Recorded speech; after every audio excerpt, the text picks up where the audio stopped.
All right. Welcome, everybody. We are going to be spending however many sessions it now takes. And this is all scheduled in. That's why I'm doing so many of these webinars in a fairly short amount of time, a few months. But we're at the end of July, heading into August, and we still have September to go. We are going to be continuing on the thread that we're on, but we're going to really be looking very directly at the issue of how to know what's true and how and when that applies and so forth. And perhaps I'm the best person in the world to be discussing this with you. Perhaps I can never get to where I feel like I know exactly what I'm going to say in a very clear way before each webinar. There's a certain amount of flexibility and such. And the more, at some point, if I overthink things, then it gets a little bit. Mike's there from Ibiza. Welcome, Mike. Thank you, Cheryl. Glad you could make it live as well today. Good morning, everyone. So yeah, we'll be talking directly about how to know what's true, and we'll just spend as many webinars as it takes until it kind of gets good and integrated, and then we'll build back up and we'll talk more directly or maybe on the surface about all sorts of things like creating your offer and some stuff on conversion in the future, particularly in September. And I'll share some of my experience with you and go over that. And then some more things with business relationships and joint venturing. There's a lot to use from what we're talking about for that. And we'll just become, great alchemists here.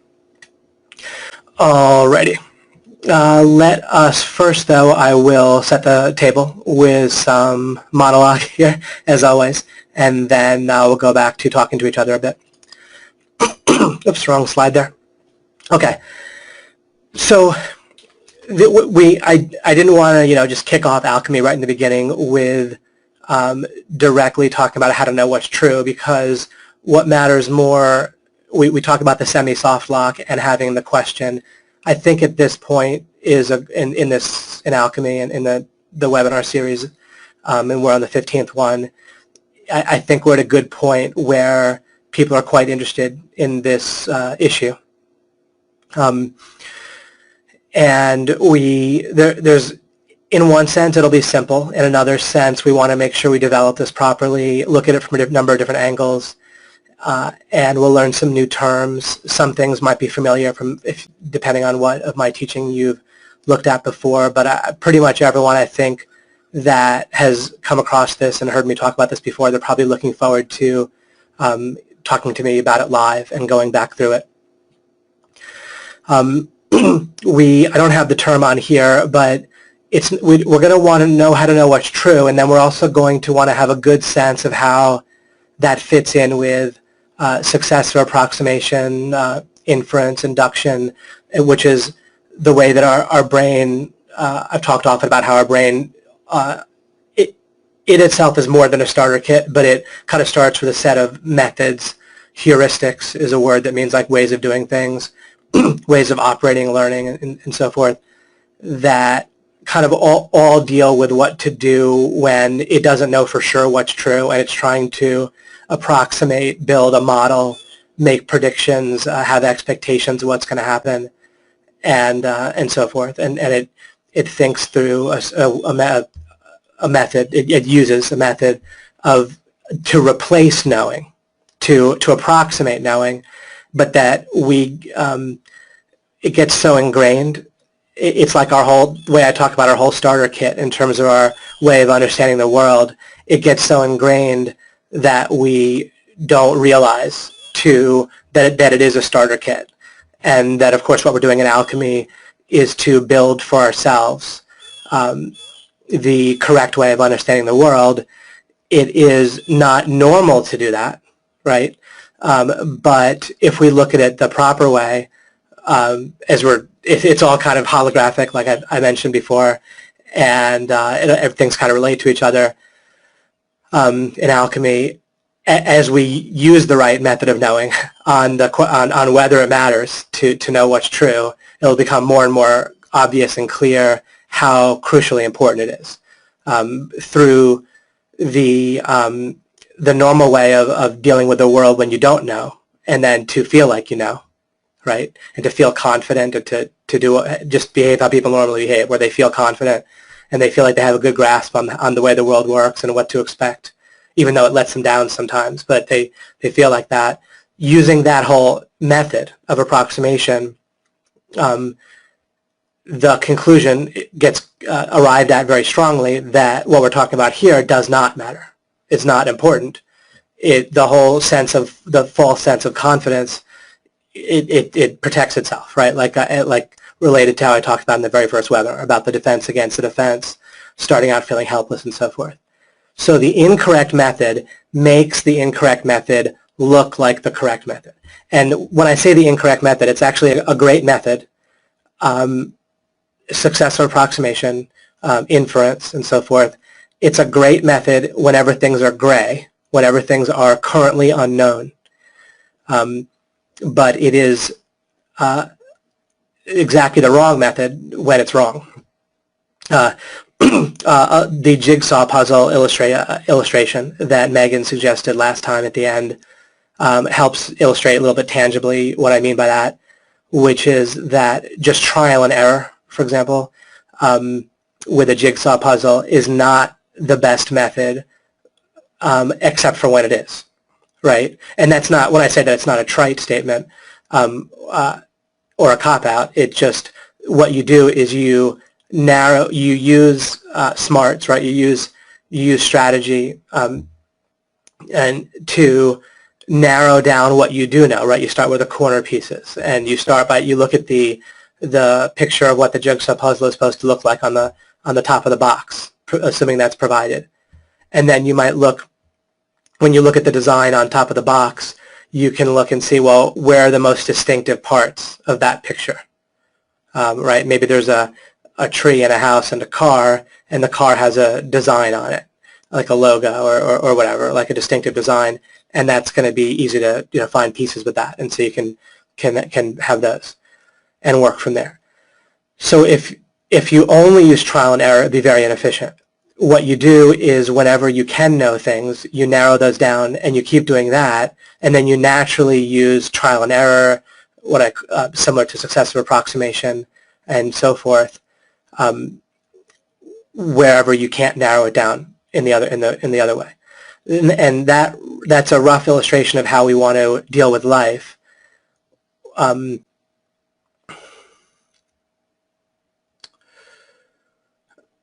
I've also talked previously in this webinar series, in a previous webinar, about if the successive approximation method that our mind uses to create a false sense of foundationalism, reality, confidence, if that colors in the outer context of our life, who we are, how we go about knowing, how we go about thinking, what our priorities are, what's important, right? Things like that are like the nature of goals, the nature of mind, the nature of who other people are, and what matters to them, and all that. If that's all determined through an approximative method that also ends up involving overconfidence, right? Every psychological test, whenever you try to measure are people overconfident, it always comes back yes, right? People rate themselves, how good a driver are you compared to average, and the answers don't come out to an average of 50%, right? They come out to an average of like 70 or 80%, et cetera, et cetera. You can just give psychological test after psychological test. Plus, the big thing is once we get more and more familiar with the correct method, we'll have a different spiral. Rather than the wrong method protecting itself, the right method will reveal itself, and it'll reveal itself better. You'll understand the right method better as you use it on itself, and you'll see what I mean. It's not going to be circular or anything like that. And then the trial and error, successive approximation, inference method, right? And example of inference is when people want to feel confident in order to take action, but in order to feel confident, people want a self-image, an idea of their self-image that's gained through successor approximation, inference, feedback. These are all basically synonyms or different angles on the same idea, right? People want feedback from the world that they're doing well in order to feel confident, in order to continue to take action. That gets you stuck in a trap, and you're afraid, right, of the wrong feedback. You're afraid of getting outside the box. There's all sorts of issues with that. We want to break out of that. People then try to break out of that issue by finding the right source, the right authority figure, and approximating, or they don't think of it that way. They think of feeling more and more confident that that source is the one to listen to, at least about that topic. And it could be yourself. It could be your idea of like your inner voice. It could be some other person. And so listen to authority. It could be an idea of like a revelation or a revelation from God that's supposed, and it might actually be, but you still might not know whether it is, even if it is, for sure. And people, in order, again, to try to break out of that feedback trap that people sense, or to feel confident, then again, people look for a source, an untainted source, right? An authority figure, as I said, I just listed. That just kicks the problem down the road one step. Even if the source is perfect, the problem is that we need to interpret it, or we need to hear from it, and then our mind is getting mixed with this perfect source. And then plus if we can't know whether the source is perfect or not, and on top of that, we're not directly aware of the information from the source. We're aware of our mind interpreting and mixing and perceiving, and our perspective mixing with the source, and so that's not going to get us out, even though that's basically what people try to do, and then they're still stuck. Okay, so instead, let's take a look at what's on this slide. Now, all right, a very critical concept that needs to be part of your thinking, much like scenarios are becoming more and more a part of your thinking. The idea of a consciousness field is more and more a part of your thinking. And we're never in a rush. You can be wherever you're at in terms of understanding those things. Understanding starts with a distinction that's like a seed, right? So you'd certainly have a seed that is starting to grow your understanding of consciousness field and what that means, and how it differs from who you are as a being, and then also differs from everything in the world of reasons.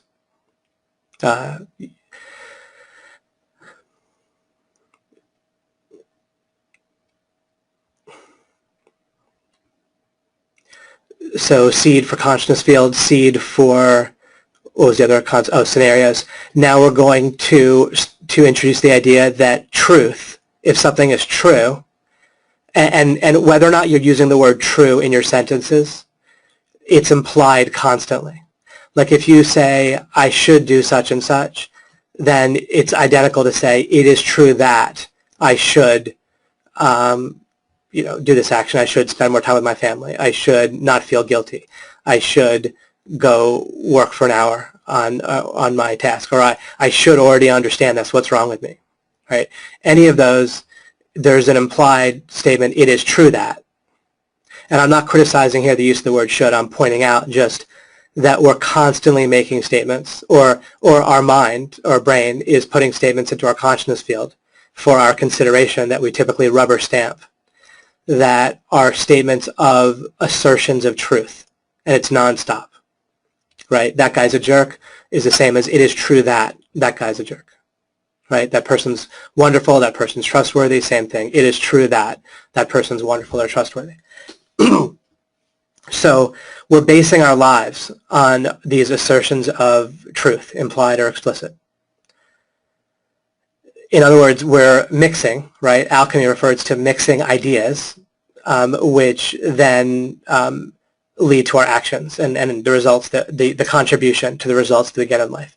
Remember always that the results that you get right now are constantly also due to factors outside of your control. And even outside of the control of your, the impact that your thoughts have. There's an environment mixing with your ideas in your mind and so forth.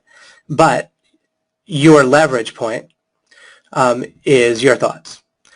Alchemy is about mixing your thoughts to get the most useful, best, most good thoughts to have the most effective impact on your world and therefore on other people's as well.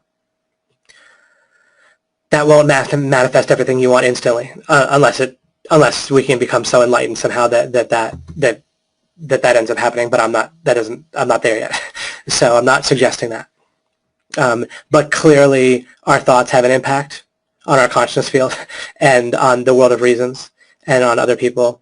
And clearly, the more accurate they are, then that's very close to the leverage point, the lever that we have on our world and on other people's world, right, is having our thoughts be more clear and accurate. Again, there's still also an environment that mixes with that, and our results come from the mixing of all that. But we have an impact, the environment's in the world of reasons. We have an impact through the accuracy of our thoughts. We have an impact on our environment, especially over time. It's not a total control, but it affects, right? The people we hang out with are affected by the accuracy of our thoughts, right? And that can change. The money in our bank account can change.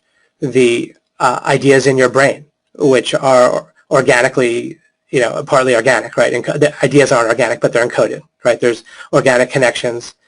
They're real in the physical world. The physical world exists in the world of reasons.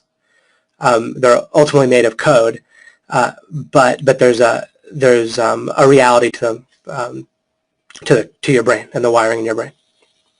That can change. That's plastic, right? Of course your brain grows, changes, connections grow. Obviously you learn things, you change, ideas can change.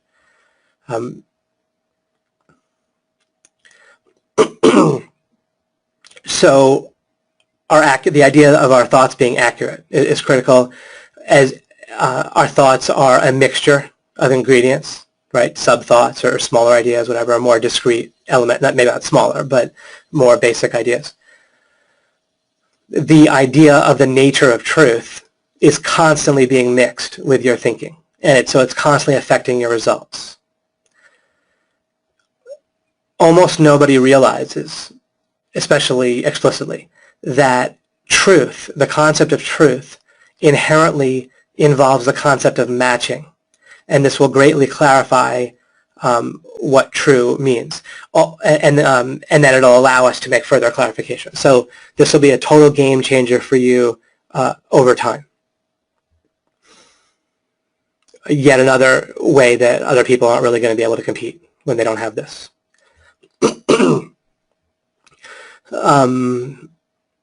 It'll be more and more like, metaphorically, like playing baseball with people that no matter how physically fit or otherwise talented at baseball they are, if they have 2100 vision and no glasses or lenses or contact lenses or whatever, then you'll just be have a massive advantage.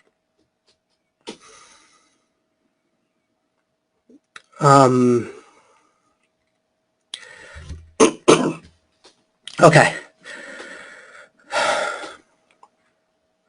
So what does that mean then, that truth involves matching?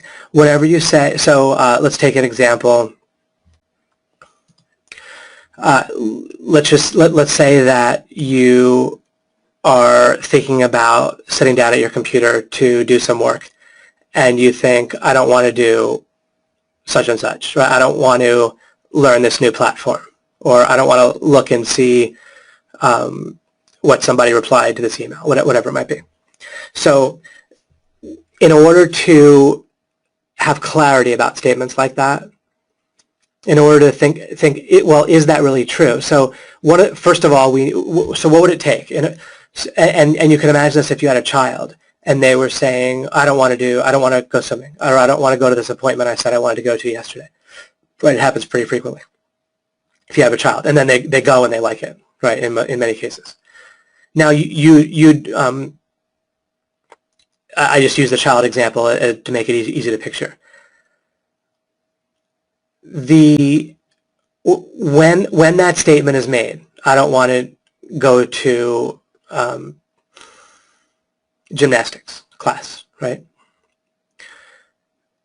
If that statement is made, then in order to have, so that when we have, the more accurate our thoughts become about that statement, the better off we are. If we figure out, there's a couple things. One is when that statement is made, the first thing is it can't even be thought about at all if there's no space to think about it.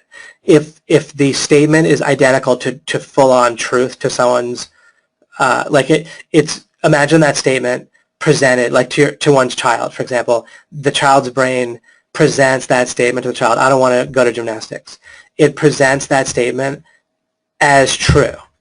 It couples it with an association that it's true. The idea of true itself, like all the ideas by default in our mind, the idea isn't made by constructing the idea of what's true like we're doing now. It's made by approximating it, or by association or by inference. How does a child learn what's true? They just have a whole bunch of different experiences of someone using the word true, right? Using the concept true. And the brain just sort of gleans what true must mean. Now, in the case of the child's brain telling the child, I don't want to go to gymnastics, it even leaves off the, it is true that I don't want to go to gymnastics, right? If our mind said it is true that I don't want to go to gymnastics, it would be one more hint that we could maybe stop and question it. But it even leaves off that part of the phrase, and it presents it as true without even mentioning that it's presenting it as true.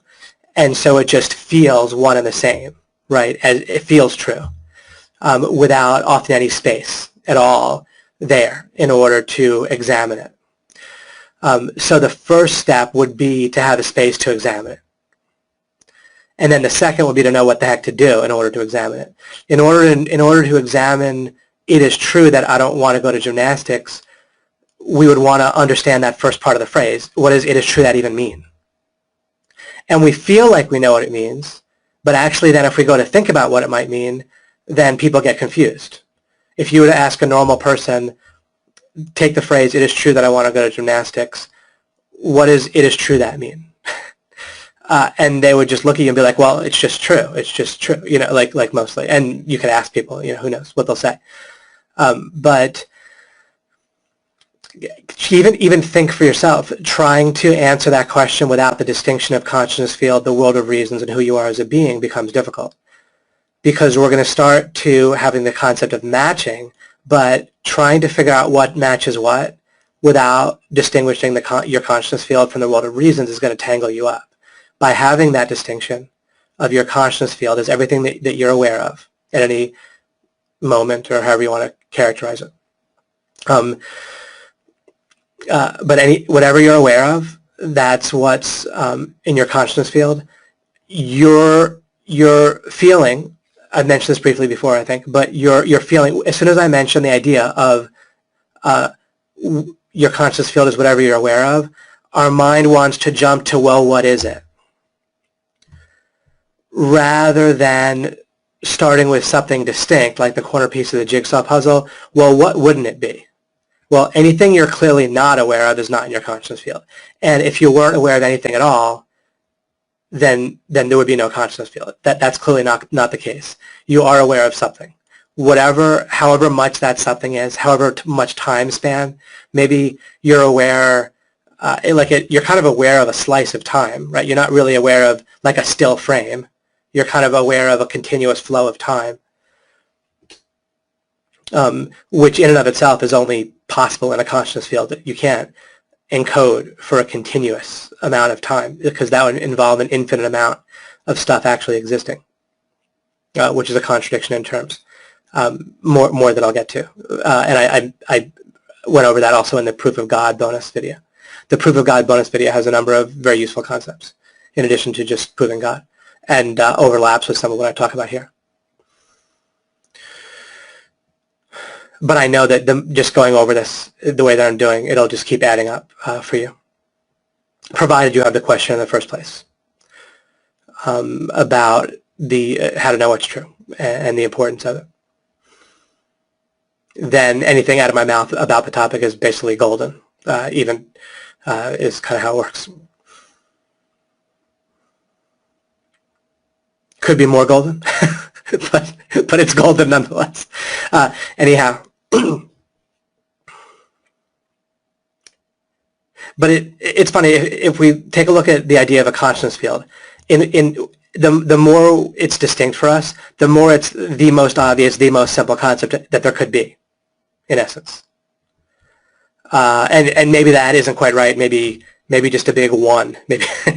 But then you can imagine a real simple consciousness field with just like one block in it, one circle in it, or one like dot. And that was the only thing that a being was conscious of. And if that was the case, then that would be the being's consciousness field at the time.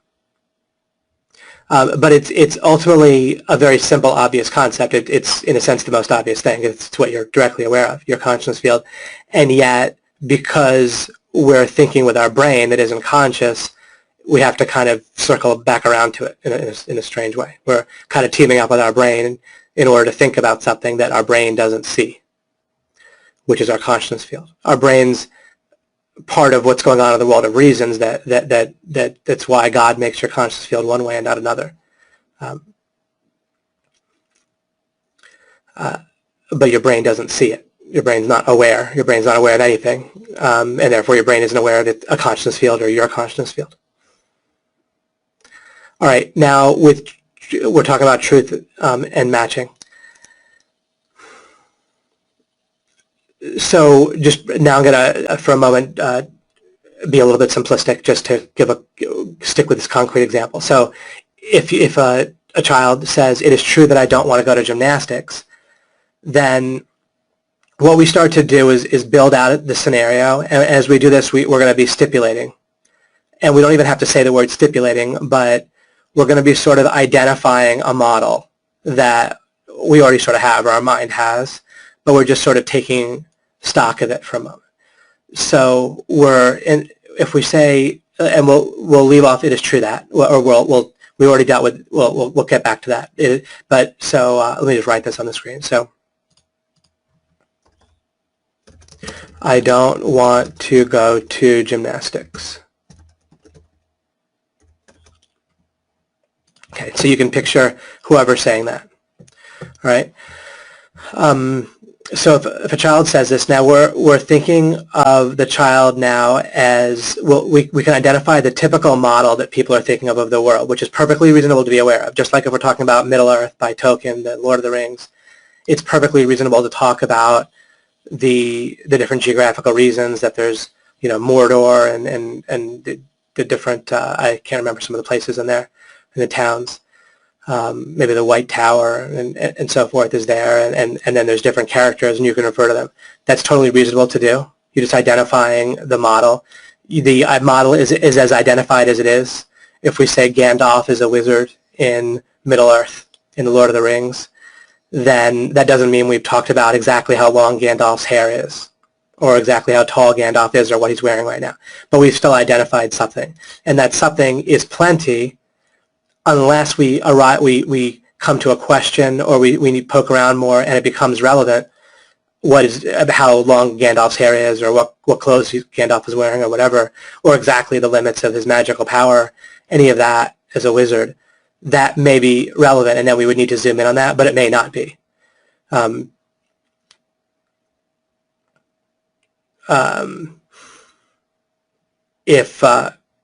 If we were characters in Middle-earth and we were saying we're waiting for Gandalf to arrive, and then we're going to set out on our next journey, then it doesn't matter how long Gandalf's hair is for that, so we don't have to worry about it, right?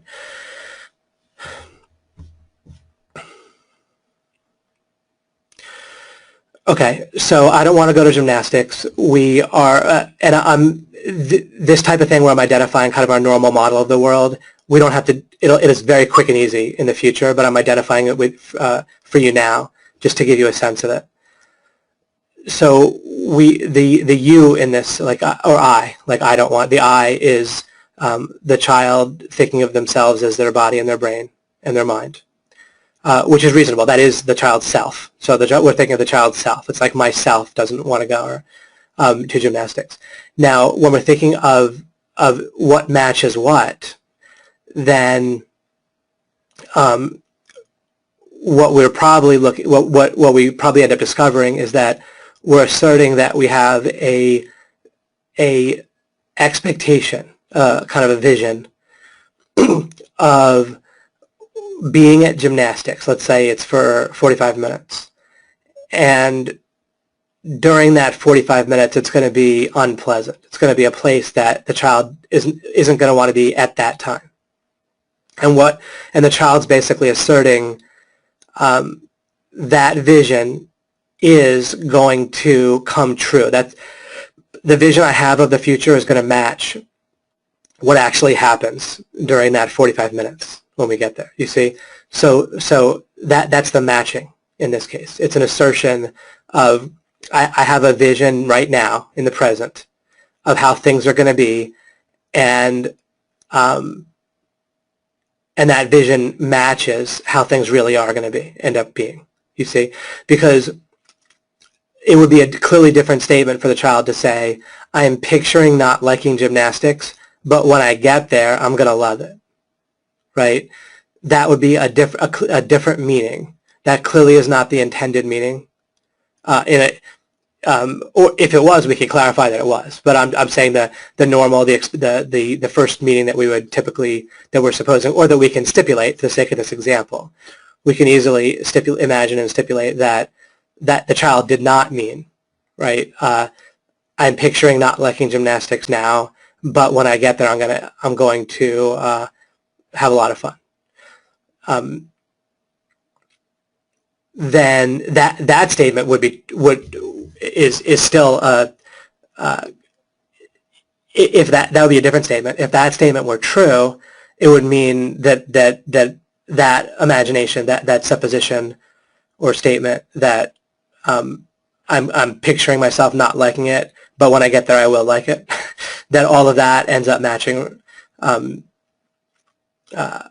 When I say reality, it's what's colloquially called, it's what's normal in normal speech called reality, and it's a reasonable word for it, right? Yeah. Reality can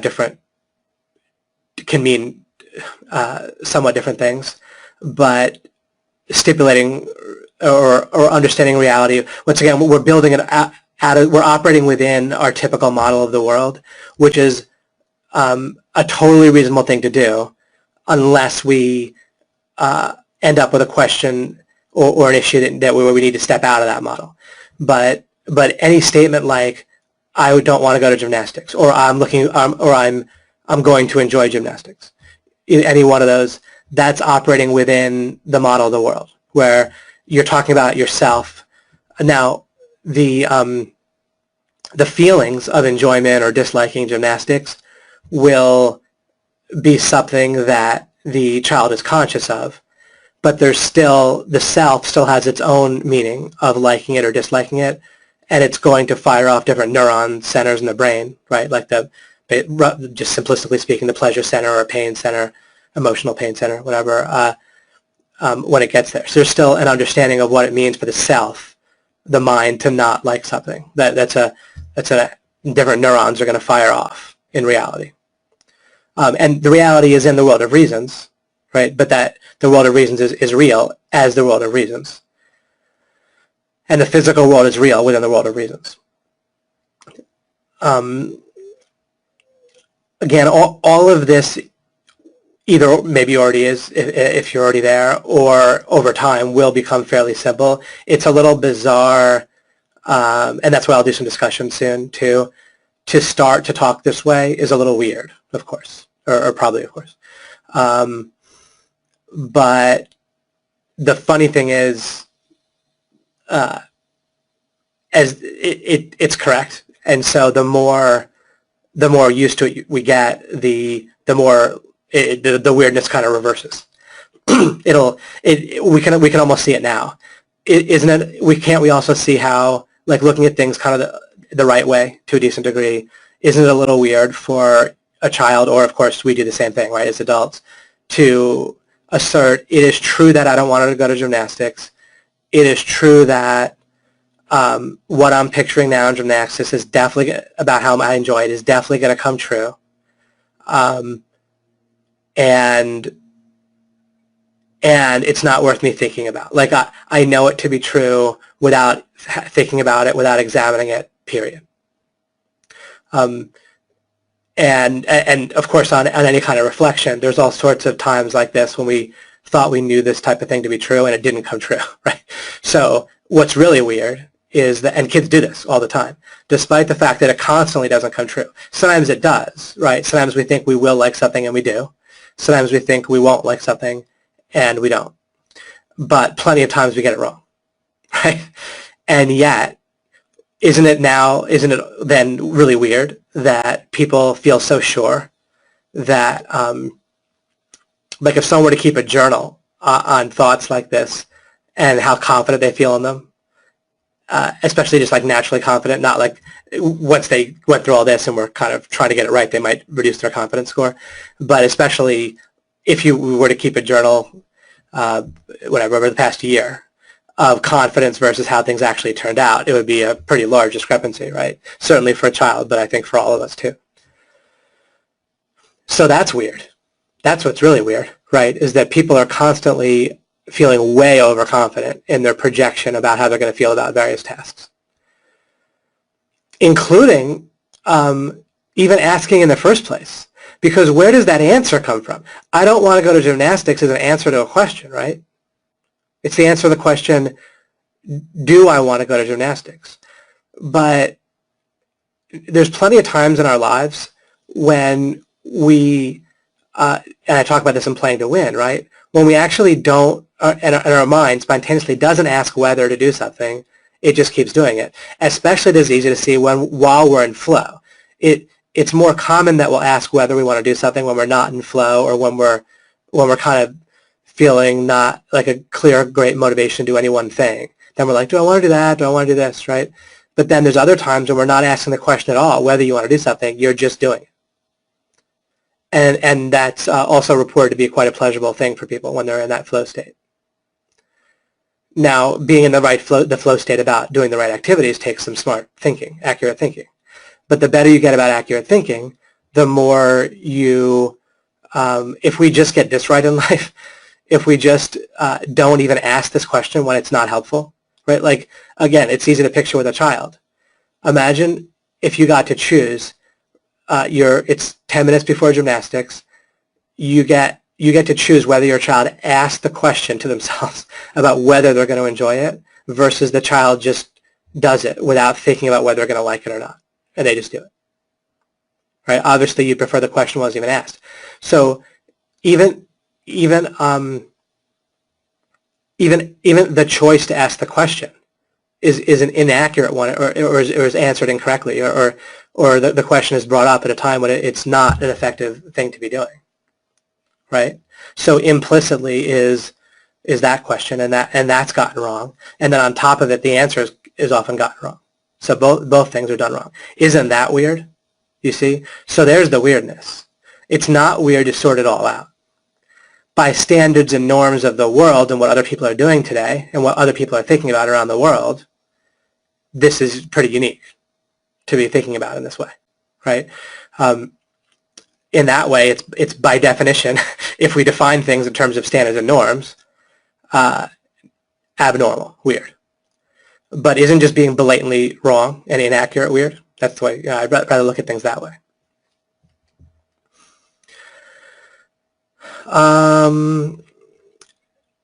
There's a very vastly different examples I can use besides in this genre of should I do this, should I do that, I do want to do this, I don't want to do that. We could be asking, is this the right strategy for ranking a website? How do I know? In a lot of cases, you aren't going to know something like that directly, just like you don't just through an act of will, or like what's the decision to put together a jigsaw puzzle? I love that go-to illustration. What's the decision to do it? Is it an act of will where you're like, I'm going to do this jigsaw puzzle, and imagine you're watching yourself or someone else, and they're like, I'm going to do it, and they're not doing it. They're not following the method for doing so. Where first, and what's the method for doing so? Focus on what you know and build from there, right? And you never need to stop doing that, except for finding like a foothold. When you're not sure where to go, then you poke around. Use trial and error approximation. You can go with your instinct and so forth. The thing is, you will go with your instinct. Like, you're going to use some sort of trial and error approximation no matter what else you try to do when you don't know something, or in the gray area where you don't know. And I'm not worried about saying that because the jigsaw puzzle illustration. Pretty obviously when, so pretty obviously when you run to the limit of what you realize you can know, then you poke around somehow. Now, but what you can always be doing is looking for the next thing that you can know while you're doing the trial and error. You can look to narrow down the trial and error kind of constantly, so you can feel comfortable trying different pieces, but as you're doing that, you're also looking for what are the ways to narrow this down. So I was talking about how do we apply the question, and I haven't gotten to the whole method on how to know what's true. I'm just starting with one of the important elements to mix in, which is this understanding of matching. The more I talk about matching itself, the better. The more I talk about other concepts that are part of the ingredients of how to know what's true, that'll also fill more things in. Can't do both at once, so. But as I keep going, more and more will fill in.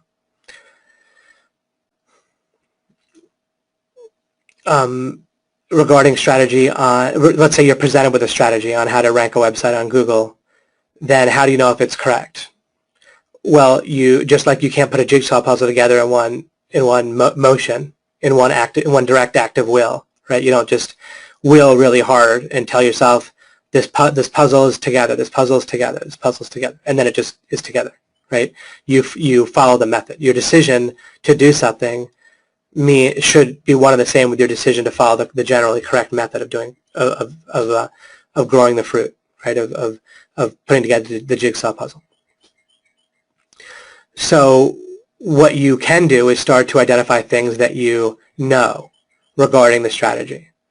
You might say, well, how do I do that? Do I compare it with a source that I trust? If you do that, then what you know is that it compares, that it matches what another source says, or that it doesn't match what another source says. You still don't know whether the strategy itself that you're comparing is true, but you know something, and that it does or doesn't match a particular source.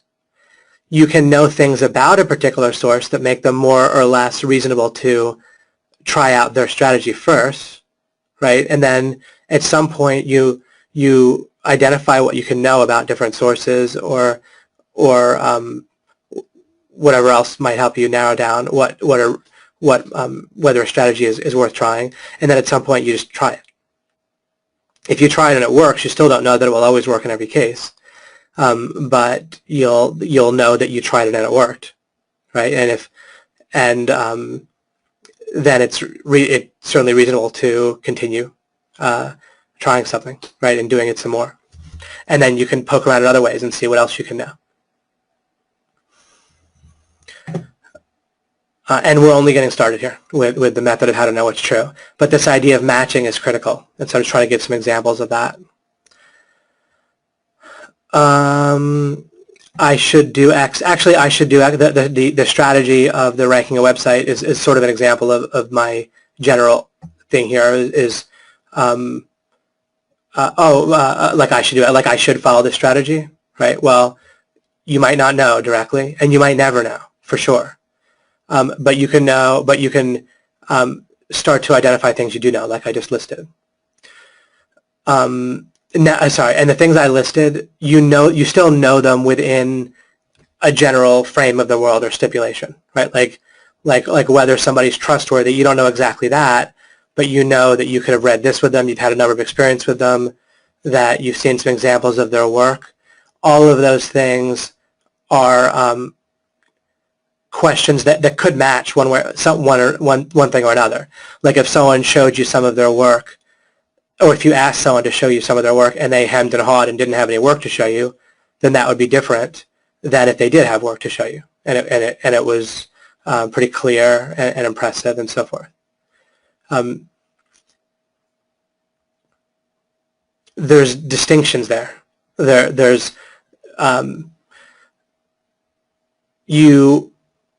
they're still not.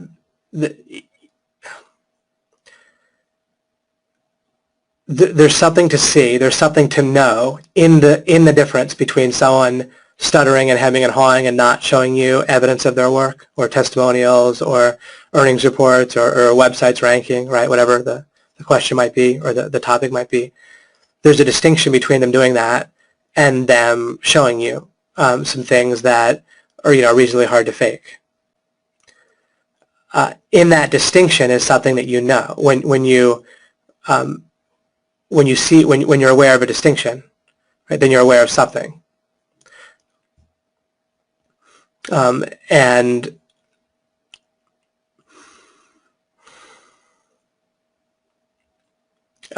I'll leave it at just like with a jigsaw puzzle.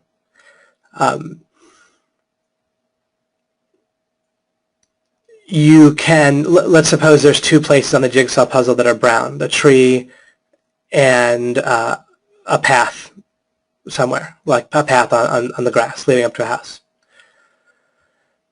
Then you can, there can be different explanations for the jigsaw puzzle piece being brown, but if you're if you're connecting to part of the tree, then taking out the brown ones is still helpful. All right, and the more I show actual examples, the more this stuff will fill itself in. Practically speaking, what's going on constantly in life is that about any kind of complex situation, even something like the I don't want to go to gymnastics. There's a whole bunch of stuff that can't be known, or even that's generally stipulated, like that our memory isn't deceiving us in a major way. So for example, let's suppose the child were to think about last several times I went to gymnastics and think, it happened like once. It's like sometimes I'm excited to go to gymnastics and then I go there and I have fun. Other times I think I don't want to go and I go there and I still have my fun. I actually don't have any memory of not having fun when I went to gymnastics. Well, the fact that there's no memory of not having fun, right, that gives information, that gives something, there's something in there that's known. Even if we can't pinpoint exactly what it is, we can distinguish it from having no memories or from distinctly remembering that we actually didn't like it every single time, or that half the time we didn't like it. In that distinction, there's something there. And just in a simple level, clearly we would live our lives. Sometimes we just ask ourselves, if we had to choose between living our lives like the child who stops and thinks about gymnastics, remembers that they enjoy it each time, and uses that to help them make a decision about whether to agree with the thought that they don't want to, that how they think they don't want to go to gymnastics, that's going to match what's actually going to happen. I think it's clear to us that we would want to do things that way. We'd want to search our memory if things were clear that way. We'd want to use it in our decision-making process.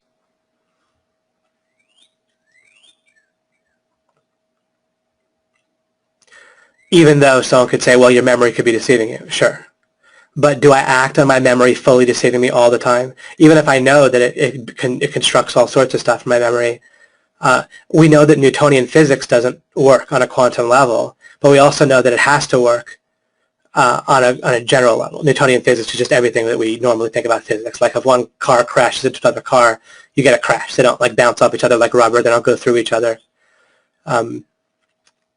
And so forth, right? If one billiard ball hits another, then it transfers some of its, some or all of its momentum to the next one, and so forth.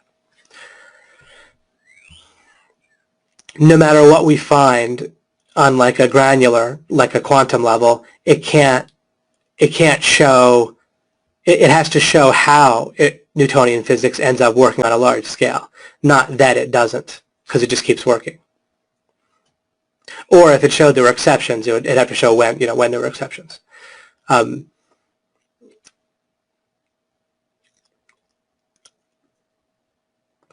If it showed that Newtonian physics couldn't possibly work even on a large scale, we'd have a contradiction on our hands we'd have to resolve. Either our whole memory of how the world's been working all the time and every experiment we run in the present is deceiving us, or we figured we got something wrong about quantum physics.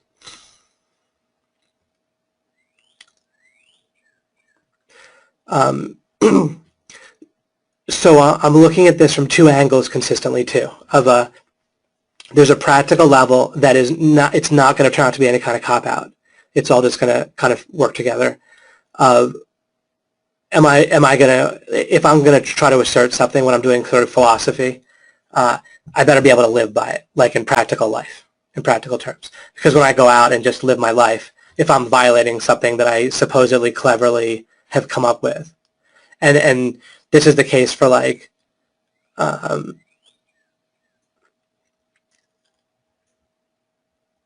if like money doesn't matter, if someone says, oh, money doesn't matter, money's not important, then what's actually going to happen is people aren't going to live that. So there's a flaw there. Something's wrong.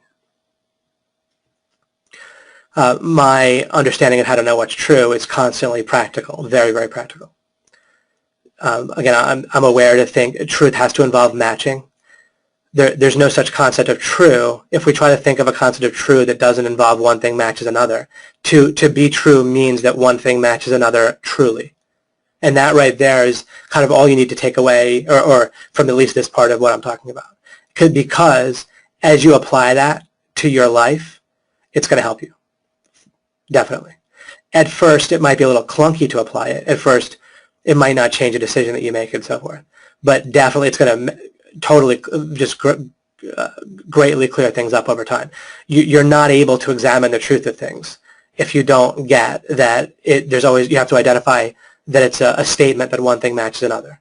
And then you can, once you break it down that way, then you can think about, you can ask the question, which is our semi-soft lock, right? You can ask the question, well, do those things really match? And once you've asked the question, that's great, right? Again, once we look at life that way, it's so much easier to reach. And once we realize we did something very practically useful when we asked the right question, rather than much like if you're helping someone, let's say you're making money using Google search engine optimization in some way, and you're confident you keep doing it, and you know certain things that are on the road to somebody doing that, like they make their own example site where they're trying the different techniques that work, then even if they're not having money coming in, if they're like, well, I need money to come in, but they're like ranking their site, they're doing things really right, and they're learning, you know that they're on the right path, no question. Similarly, and they would be getting it wrong if they thought that they weren't because money wasn't coming in yet. Similarly, you're probably, a lot of you are probably already here, everyone might be already here, but when you ask the right starting question, then you're absolutely on a great road to a result. So this matching idea gives you the right starting question to ask. So if you are thinking about whether you want to do something, first of all, you can think, should I be even asking whether I want to do this? Maybe is it a building block I want? Is it a bottleneck that has to be broken in my life? Is it a priority? Okay, right, and that is asking whether. I mean, now you're asking whether in the correct way. Is it a reasonable guess at an important or the most important thing I could be practically working on right now for breaking a bottleneck or building a next building block to get where I'm going? If so, then I can be done asking whether I'm going to enjoy it. Like asking whether I'll enjoy it, and you might not, it's not like you consciously stop and say, wait, I want to ask whether I'm going to enjoy it. But if your brain's doing that, then don't rubber stamp that. Say that's just not relevant. And the cool thing is, there's just a great simple trick with your mind, which is by focusing somewhere else. If you kind of channel we have only so much willpower, right? So how do we channel it? when you channel it into something reasonable, I could say correct, but even if we don't know it's correct, if we say, well, clearly I don't want to be asking myself whether I'm going to whether I want to do something that I've already identified I'm going to do. So I'm not going to look there. And then it's pretty easy to find something to focus on that, like the question, well, what's the first step that I can do that? And just ask that question. By asking that question, it draws your focus away. It's like distracting a child, right? In a good way, in a useful way. Your focus, the focus is only, so much, finite, whatever, limited. So when you direct it one way, it'll get directed away from these questions you don't want to be asking. You don't have to fight something directly. If you don't want to think about an elephant, then you don't just say, I don't want to think about an elephant, I don't want to think about an elephant. Just start thinking about something else.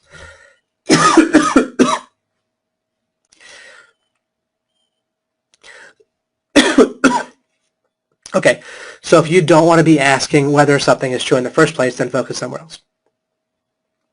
If you do want to think about whether something is true, then you identify, then the starter question, which now you're in the right place, you're off to the races, it's kind of downhill from there, is, oh, okay, well, what matches what? I'm trying to think whether something's true.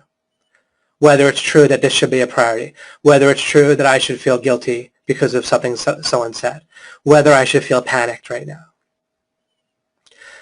Whether this strategy is a good one, right? Well, what matches what? When I'm thinking about whether the strategy is a good strategy, I'm asking, if I follow this method, will it get me the result that I want? And then we could think, well, that shows me that a good question to ask is, in general, what's the method that I should follow that will get me a result that I want? And there's sort of two answers to that. There's, like, if we're learning the right method to fix our carburetor in a car, then there's the meta-strategy answer of how do you go about solving a problem in general, which is that jigsaw puzzle thing. That meta-strategy is beautiful. Of, well, I focus on what I know, and I go from there. And when we talk about focusing on what you know, I want to remind you, in the case of that strategy, using just the fairly simple version of what you know, that's a good thing. I think I'll develop that. I think that's a good thing for me to develop in the next webinar, is what is when I say focus on what you know in that sense. I'll try to develop that for you. It'll certainly relate to this fundamental method of knowing, but it'll probably be helpful to look at it in that kind of practical sense too. But a practical answer would be, well, let me. I can start by Googling it and watching some YouTube videos that'll start to give me something, right? Or can I think of someone that I know that wouldn't mind me asking the favor of talking to me about how to fix my carburetor, and so forth.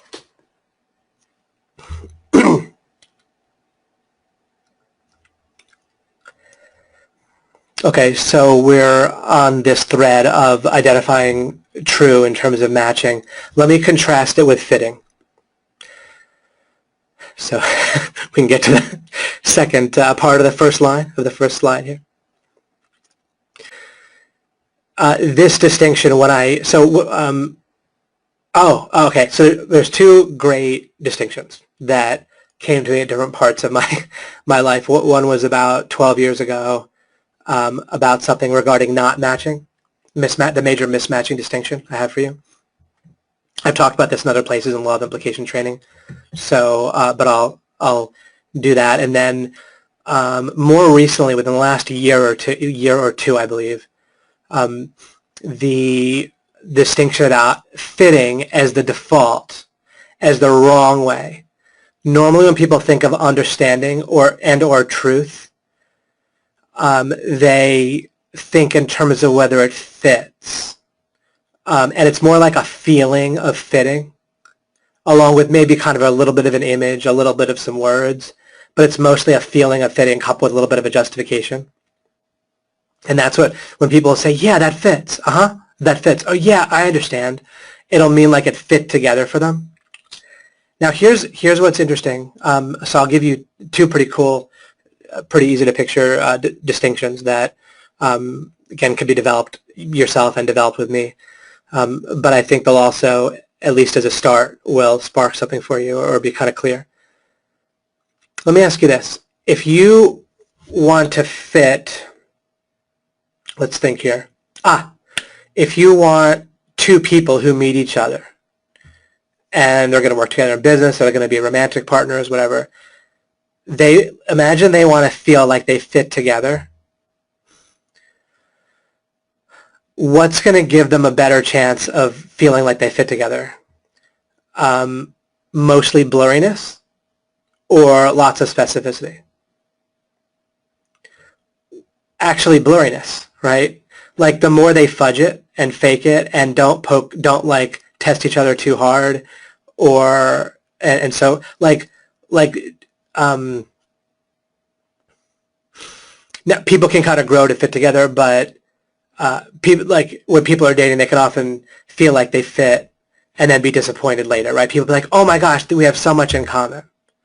And then, while in some cases it can be the case that people are, truly end up being in love, and their minds are plastic, their likes are plastic, and they grow together, and they do conform to each other more, which is a change anyway, right, from the original of how they were. But mainly, basically, and the super easy way to illustrate it, I think I might have referenced this quickly before in a discussion part or something, but if you have a joker, right, if you're playing poker or any kind of card game, then that card's blurry, right? It can have all sorts of different meanings, right? It can stand in for any card. Let's say it's a wild card, right? Then it's much easier to make any hand because you have a super blurry card. You see what I mean? So our mind understands the world and understands truth by associating and fitting. I'll get to associating more in the future, but it's a somewhat tangible word all by itself. Like parents say, this is that dog, and they point to a physical dog, right, in the world, and the child associates the word dog with the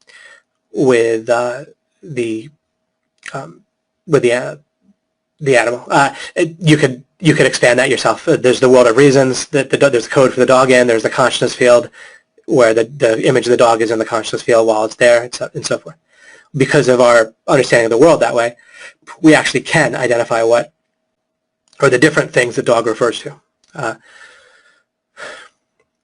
We can furthermore stipulate the model of the world that blurs all those things together, blends them all together. The world of reasons, the physical world, the world you're aware of, that you have an image, like as an image, and you as a person. The normal model of the world blends those all together into one kind of tangible model that is ultimately incorrect, but it works except for when it doesn't. It's like if you're watching a movie and they develop the what's true in that world, what's going on in that world, just enough. And sometimes if you think too hard about what's going on in a movie, it doesn't make any sense. But that's okay, because it's not there for you to think too hard. You're supposed to kind of stay within the sphere of the movie, right? But people who enjoy doing this, right? And there's YouTube channels devoted towards this. They can show a zillion things wrong with any movie. How it actually doesn't make sense if you think about it. But yeah, you can watch the movie. You can actually make sense out of the movie and enjoy the movie, and it's better to get it. It's better in a certain context to get immersed in the movie, right? Similarly, there are plenty of contexts where it's better and more efficient and actually fully effective to not deal outside of the normal model that we have for reality, that by default. It's totally useful to deal within it. It's just that we want to be able to deal without it, outside of it as well. I've also used the illustration of if you're getting into a video game or playing it, it can be more useful to think of the video game kind of as real, kind of as foundational to reality, as really what's going on and getting immersed in it, except for when it's no longer helpful to be immersed in it for a number of reasons, right? But there are plenty of times when it's helpful to be. much of when we're judging things and deciding what to do, we're actually going to be operating within the normal, typical model of the world. It's just that we understand it as a model, and we're able to be flexible and hop in and out of it, just like we can understand if we're playing a video game, we can get into it, we can step outside of it if we need to. And so I was talking about fitting, and I for a little bit mentioned about association.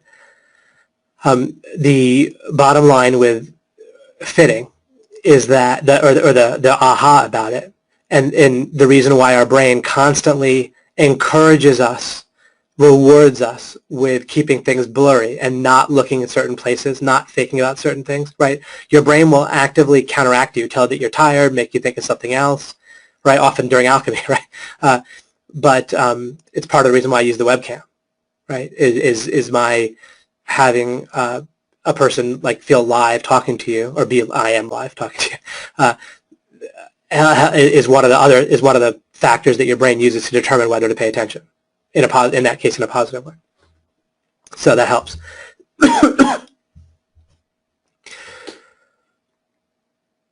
But the brain, the brain by default is trying to fit things together. It's trying to fit things in the box, as we say, right?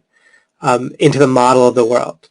You feel like you understand something when it fits. That's why you need a framework to fit things, and that's why I know to tell you that you need a framework in order to learn things, because I understand it's about fitting. And literally to your brain, to understand means to fit things into its model for the world.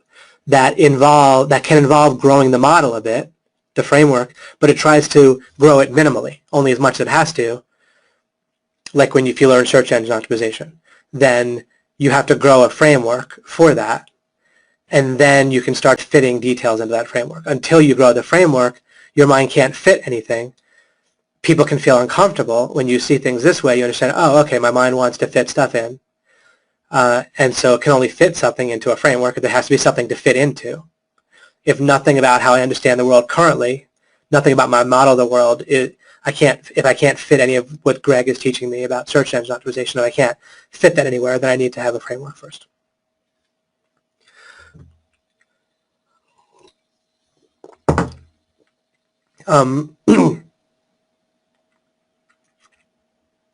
When this child in our illustration is thinking, I don't want to go to gymnastics, then they're also picturing being in gymnastics a little bit, not like maybe, I don't mean vividly. There's just like a feeling or sense of it to some degree, and it might be picturing, it might be something. They might be picturing one thing, or they might just have a feeling. That picture of gymnastics also might be not a bad picture, it might just be a generic picture. Or it might just be the moment when they say they have to let go of mommy, right? Or probably what they're actually picturing with a child, and really the same with us as adults. What they're picturing is not, again, this isn't really a picture. It's just there's kind of probably a little bit of an image or feeling of an image justification. But the feeling is coming from not doing what they're currently doing, breaking apart. Right now what they're doing sort of fits, and they have some momentum doing it. And almost always it's just that they don't want to stop doing what they're doing. Not that they're actually not thinking about gymnastics at all.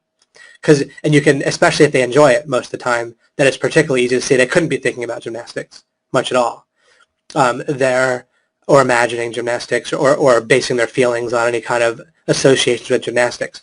They're just associating that they want to be doing what they're doing and yanking away from that. In other words, they have a current goal. Anything like gymnastics doesn't fit with a current that moment goal of what they're just doing in the moment. And children especially have a goal to do what they're doing in the moment, so they constantly don't want to do something else unless it's very powerful, with something they really want to do. Oh, like they know they want to do strongly. See daddy. Might be one of those things. Spend time with daddy.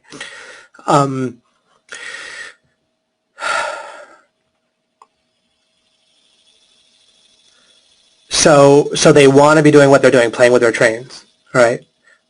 And did gymnastics fit into that? No, it doesn't fit into that peg, that hole. That peg doesn't fit into that hole in the moment, and they're like, I don't want to do it.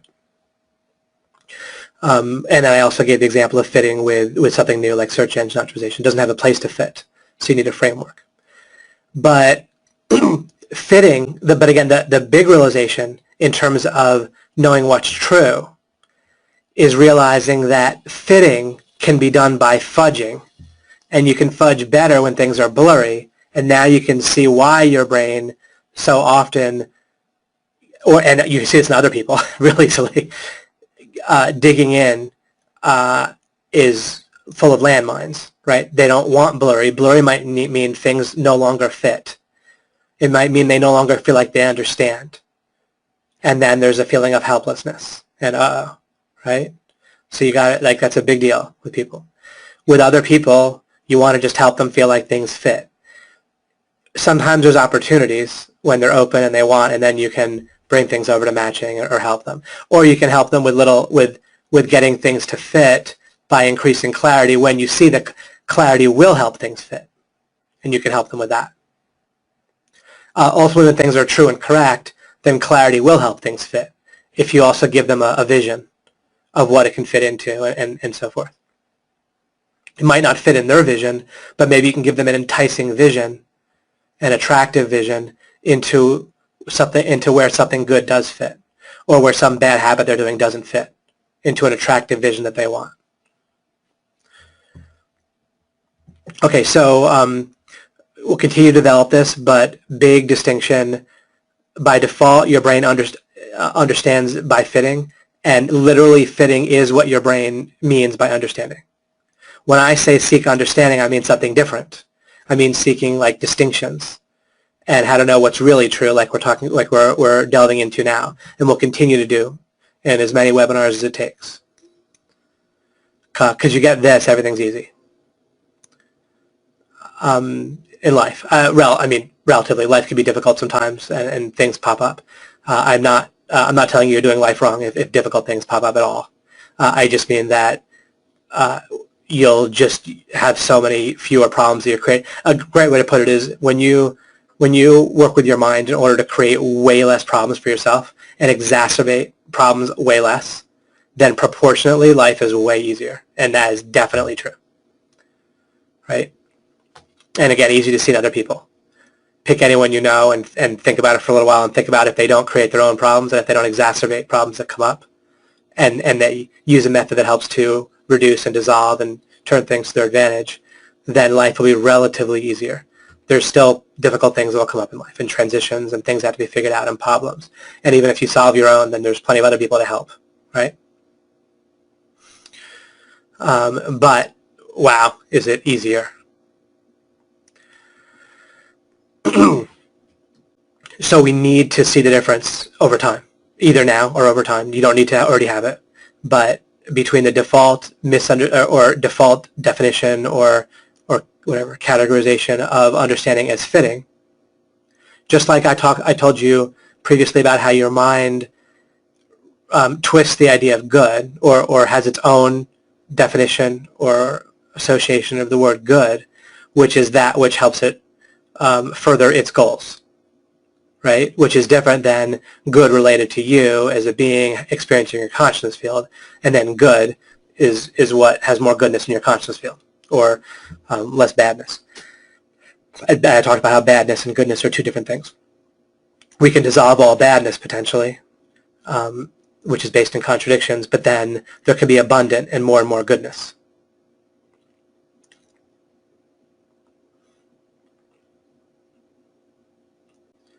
And goodness actually comes from, interestingly enough, like a sort of matching or fitting and matching can boil down to the same thing.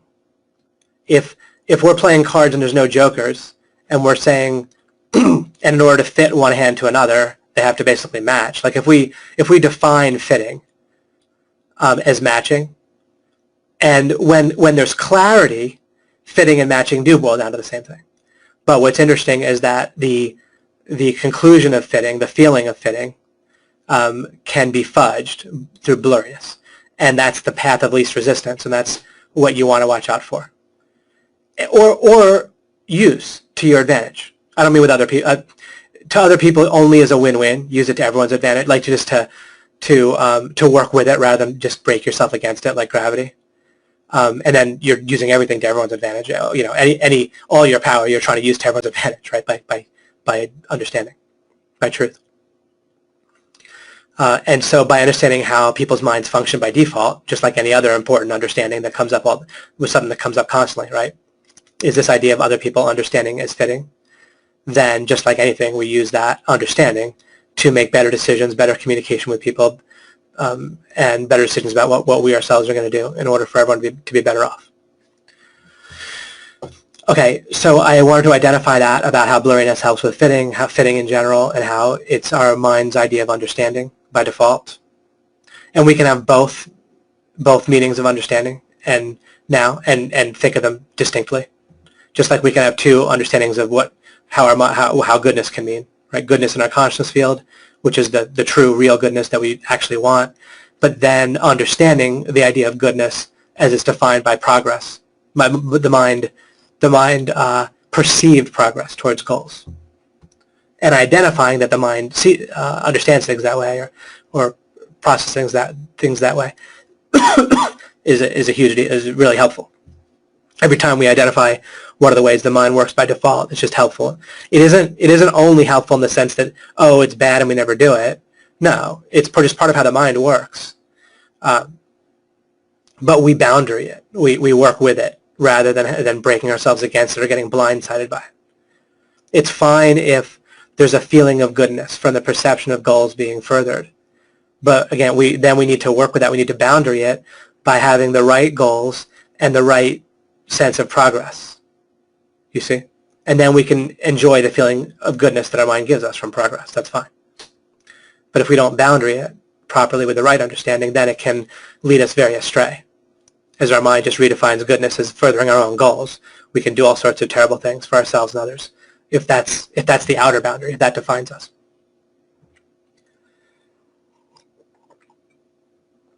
Okay. I'm going to show you the major mismatching distinction and then go to discussion. We have some slides here. Okay. Do these two, this is not a trick question. This is just an illustration. Do these two pictures match? And there actually isn't really a right or wrong answer. It's in asking that question, it reveals something. In order to say yes, they match, what would we have to know? Somehow, what would we have to be directly aware of in our consciousness field in some clear way? Right? We're aware of some amount of bits of information in our consciousness field. Right? We're not aware of just like one bit of information in our consciousness field. That like yes or no, black or white. Our consciousness, we're aware of more than that. It's pretty clear. We couldn't think the thoughts we do or whatever without that. We couldn't see what we see if we weren't aware of more than one bit. But are we aware of like 1,000 pieces of information at once? Now, there could be 1,000 pixels, metaphorically speaking, in our consciousness field. There could be 1,000, if we freeze framed it and stood and reflected on our consciousness field, we could identify maybe a lot of little distinctions and differences and pixels and so forth. Metaphorically pixels, and not actually pixels in our actual consciousness field. There's pixels on a computer screen. Our actual consciousness field is continuous in a certain way, or feels continuous. But there's all sorts of distinctions to be made in it if we were to freeze frame it. But we don't freeze frame it. We don't retain all the information from 1 second to the next, do we? Nearly all of it flows right through, and we don't grasp. But we retain more than like one bit either. So it's like maybe it's 7 bits, maybe it's whatever. Who knows? Whatever it is, but it's maybe like a handful of distinctions that we carry from one moment to the next. In order to know, and the fascinating thing is, in order to know whether these two pictures match, we would have to know every pixel of each of these two pictures. Plus, we could also say that we have to know everything about the visual whole thing with a visual pathway in our brain and our neuron signals, and we have to identify whether we mean in our consciousness field or out there, like on the page, are these identical, like in the world of reasons, and so forth.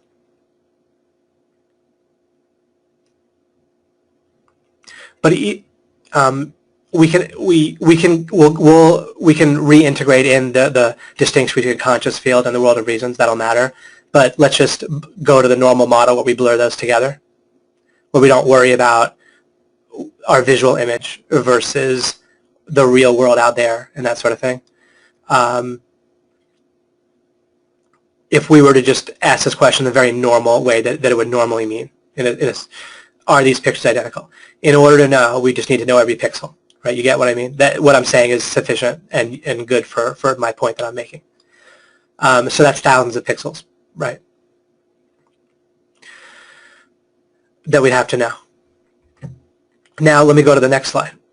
How about to know if these two pictures, and for people listening, those were basically, they looked identical, and they might have looked slightly off. The way that I actually made them, by the way, and it doesn't matter. It doesn't matter whether these are identical or not. It matters to know the important distinction for this first slide with the two seemingly just about identical or perhaps identical pictures of a road going into a natural setting with a road and tall grass and rainbow and clouds. The way I actually made this was I copy and pasted the same image, but I resized them by hand and tried to get them about the same. So they actually probably are slightly different, but they're copied from the same picture and so forth. But as I said, it wasn't a trick question. The point of asking wasn't to get it right or not. The point is again, just to notice how many pixels we have to be aware of in order to know the answer for sure. Now, if I asked if they seemed identical, especially if they actually were, if I sized them exactly the same, then we could probably answer, yeah, I think they do. There might be enough of a slight difference of a millimeter or two that, depending on the screen, someone might say they do seem or they don't seem identical. But here's the but we're not done with my point. We're halfway done. Now I'm showing a slide that has, I brought back the crazy cat, the big eyes. And so on the left, I have the road going to the rainbow picture, and then on the right, I have a crazy cat from Alchemy 9 slide.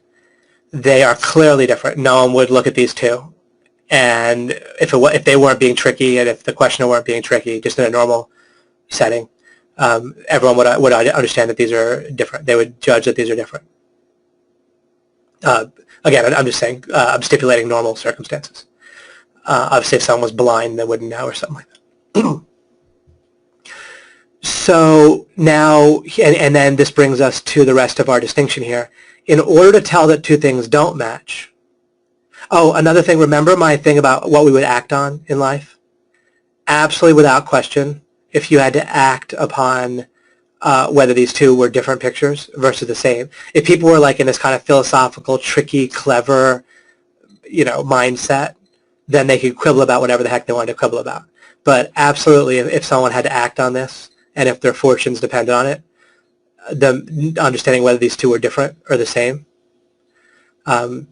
If someone said that they're there's an electric shock or an electric fence or your the door to your train that you need to take to get to where you're going is or the stairway to the train that you're trying to get to go to your destination that you're urgently trying to get to is the one with a cat, marked by a cat, not with a rainbow, right? Then you would tell the difference. And the cool thing is, in order to know that these two pictures are different, do you have to know every pixel? No, you don't have to know thousands of pixels. You only need like a few points of reference, right? Again, it's hard to even figure out how many points of reference am I using? 3, 4, 2, 1, 7, right? But not even 7, right? Just with 2 or 3 points of reference, it becomes easy to tell that that these are different. So we are clearly consciously aware of something, right, in our consciousness field. It's hard to pin down exactly how much we're aware of, how much we carry from one moment to the next and so forth, to make distinctions, to use to think consciously, or to participate consciously with our thinking.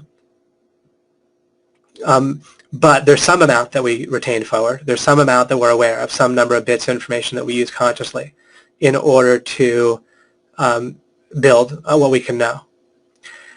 And when we're distinguishing things that don't match, however much it is that we're aware of, things that clearly don't match are within our ability to act on with certainty.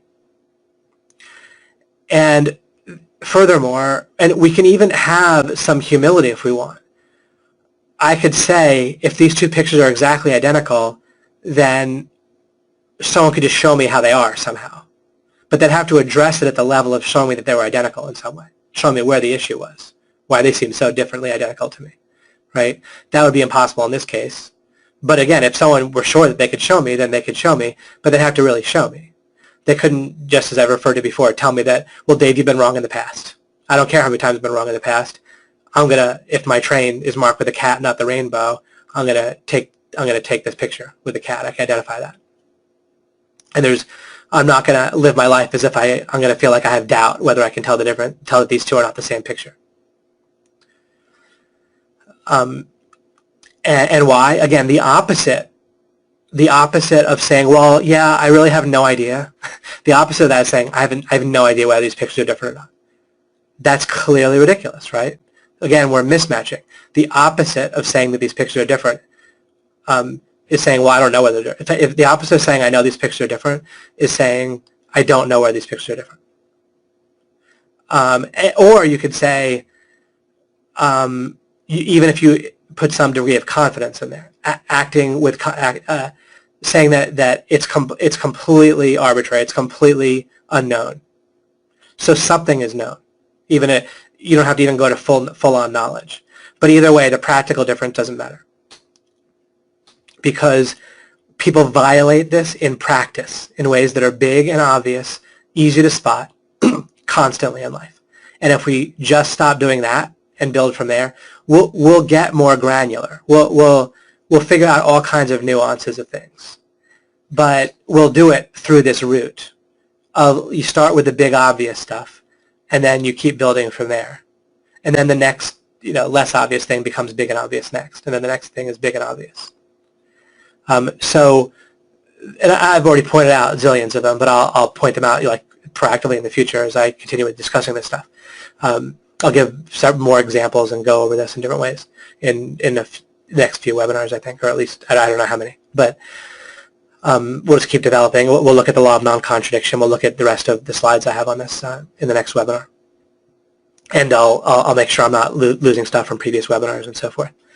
But the interesting thing is, if we just start to eliminate the big, obvious, ridiculous mistakes we're making, even like what I talked about thinking about whether we feel like doing something when it's clearly just counterproductive. Whatever the answer is, it's not going to help us, right? And then we can look and see what the difference is.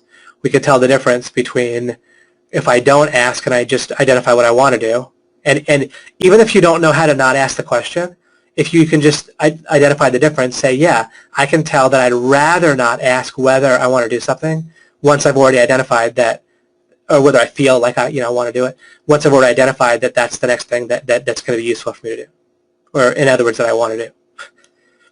If I've identified that I want to do it, why do I want to then ask, do I feel like I want to do it? If you can just tell that you'd rather one way than the other way, that your mind you'd rather your mind do one thing rather than the other, that's a big start. Then you can ask the question, well, how do I get my mind to start doing that? Right? You don't have to swallow it all in one gulp. Right? You go for the semi-soft block. Identify something.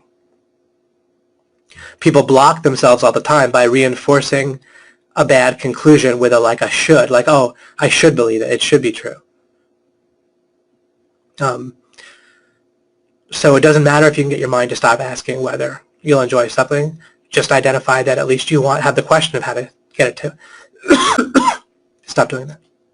Okay, so our method of knowing what's true is going to involve, so far I've identified two major ingredients, 2 or 3 or 4, however you want to characterize it, major ingredients. Truth always involves matching.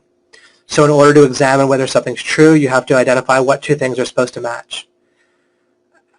It's much easier in many, basically in every case, but sometimes if you're looking at 2 + 3 = 5, the amount of dots, the amount of distinctions or whatever is so small that you don't need to worry about the opposite. But practically speaking in life, it is much easier to see if the opposite clearly doesn't match or is absurd. And again, we'll look at more and more examples of this. But as a practical matter, and as just your ability as a conscious being to participate with the thinking of your mind. You can tell big obvious things that don't match, and you can really do that perfectly when they're big and obvious enough. There will be plenty of times when you can't tell whether something it seems to match. When something seems to match, then you're still not sure. You don't necessarily know much yet, except for that it seems to match as something. But that might be about it. But then you start to look around in the things related. That's part of why stipulation matters. Is you take a look at what you're stipulating. You take a look at like the big main words or you write down the sentence that you're thinking about, and you look at the main words in that sentence and start to zoom in on them or think about them. We did this with the word true.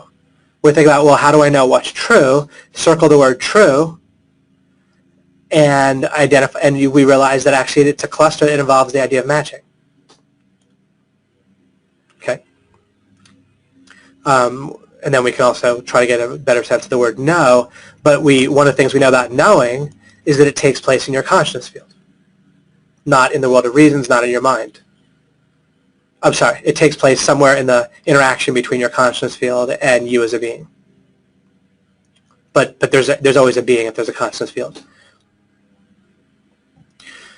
In other words, you with your consciousness field.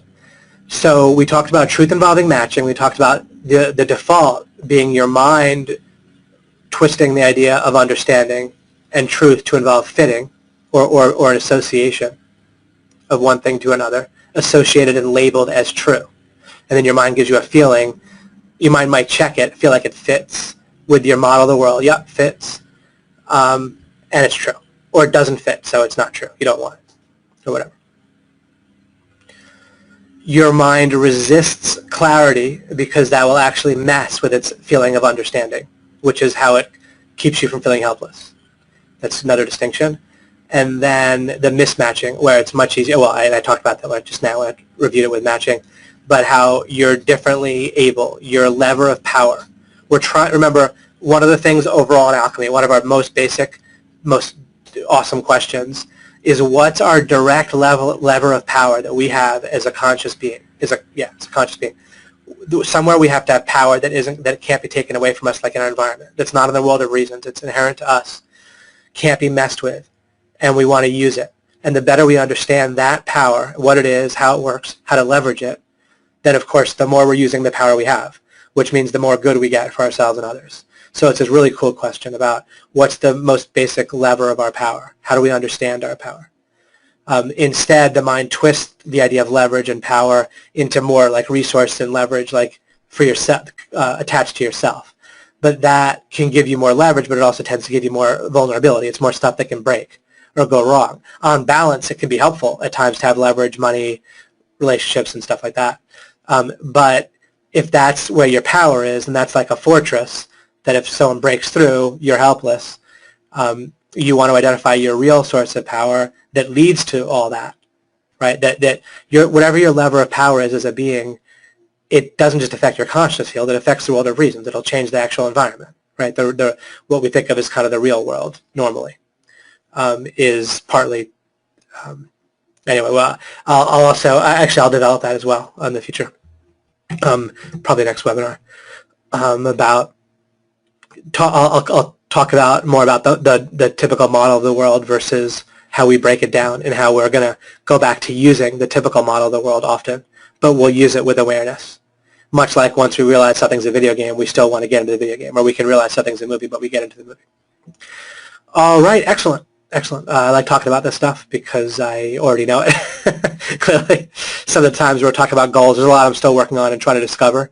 That's exciting in its own way, but it carries it's kind of its own benefit and drawback when I'm talking about something kind of new and edgy and then on the frontier of what I'm discovering. With this stuff, it's stuff I figured out for a while. A lot of it I've been using for a long time and even described before, some of it. All right, let's go to discussion for a bit, and then I will be done for the day, and we'll see you on Monday.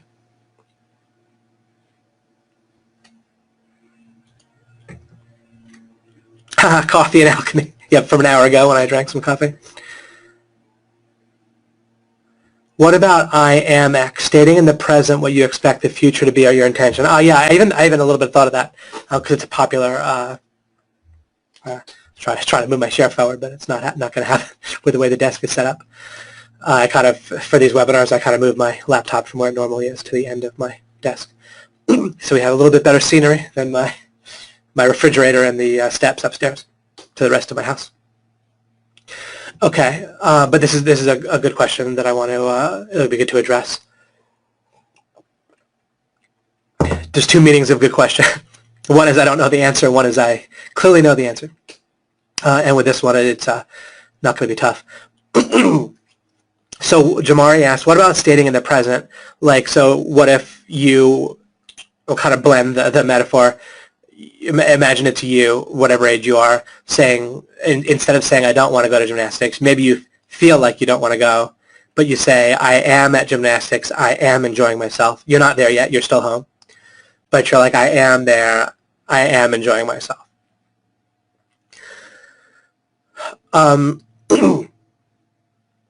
Your mind, when you think in terms of a scenario, and to the extent that that happens, your mind will treat that as reality. And this is outside of my teaching. This is a known thing, such as with rehabilitation. If someone pictures themselves lifting weights, or even without rehabilitation, or picture themselves running really hard and fast, that'll affect their heart rate if they, and the more vividly, or that they, vivid's not even a perfect word, but the more something goes on in the mind where there's kind of a scenario or characterization of it,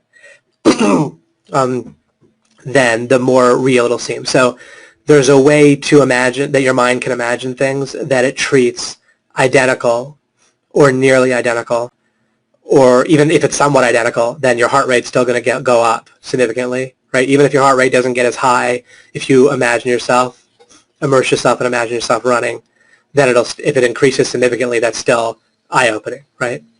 One moment.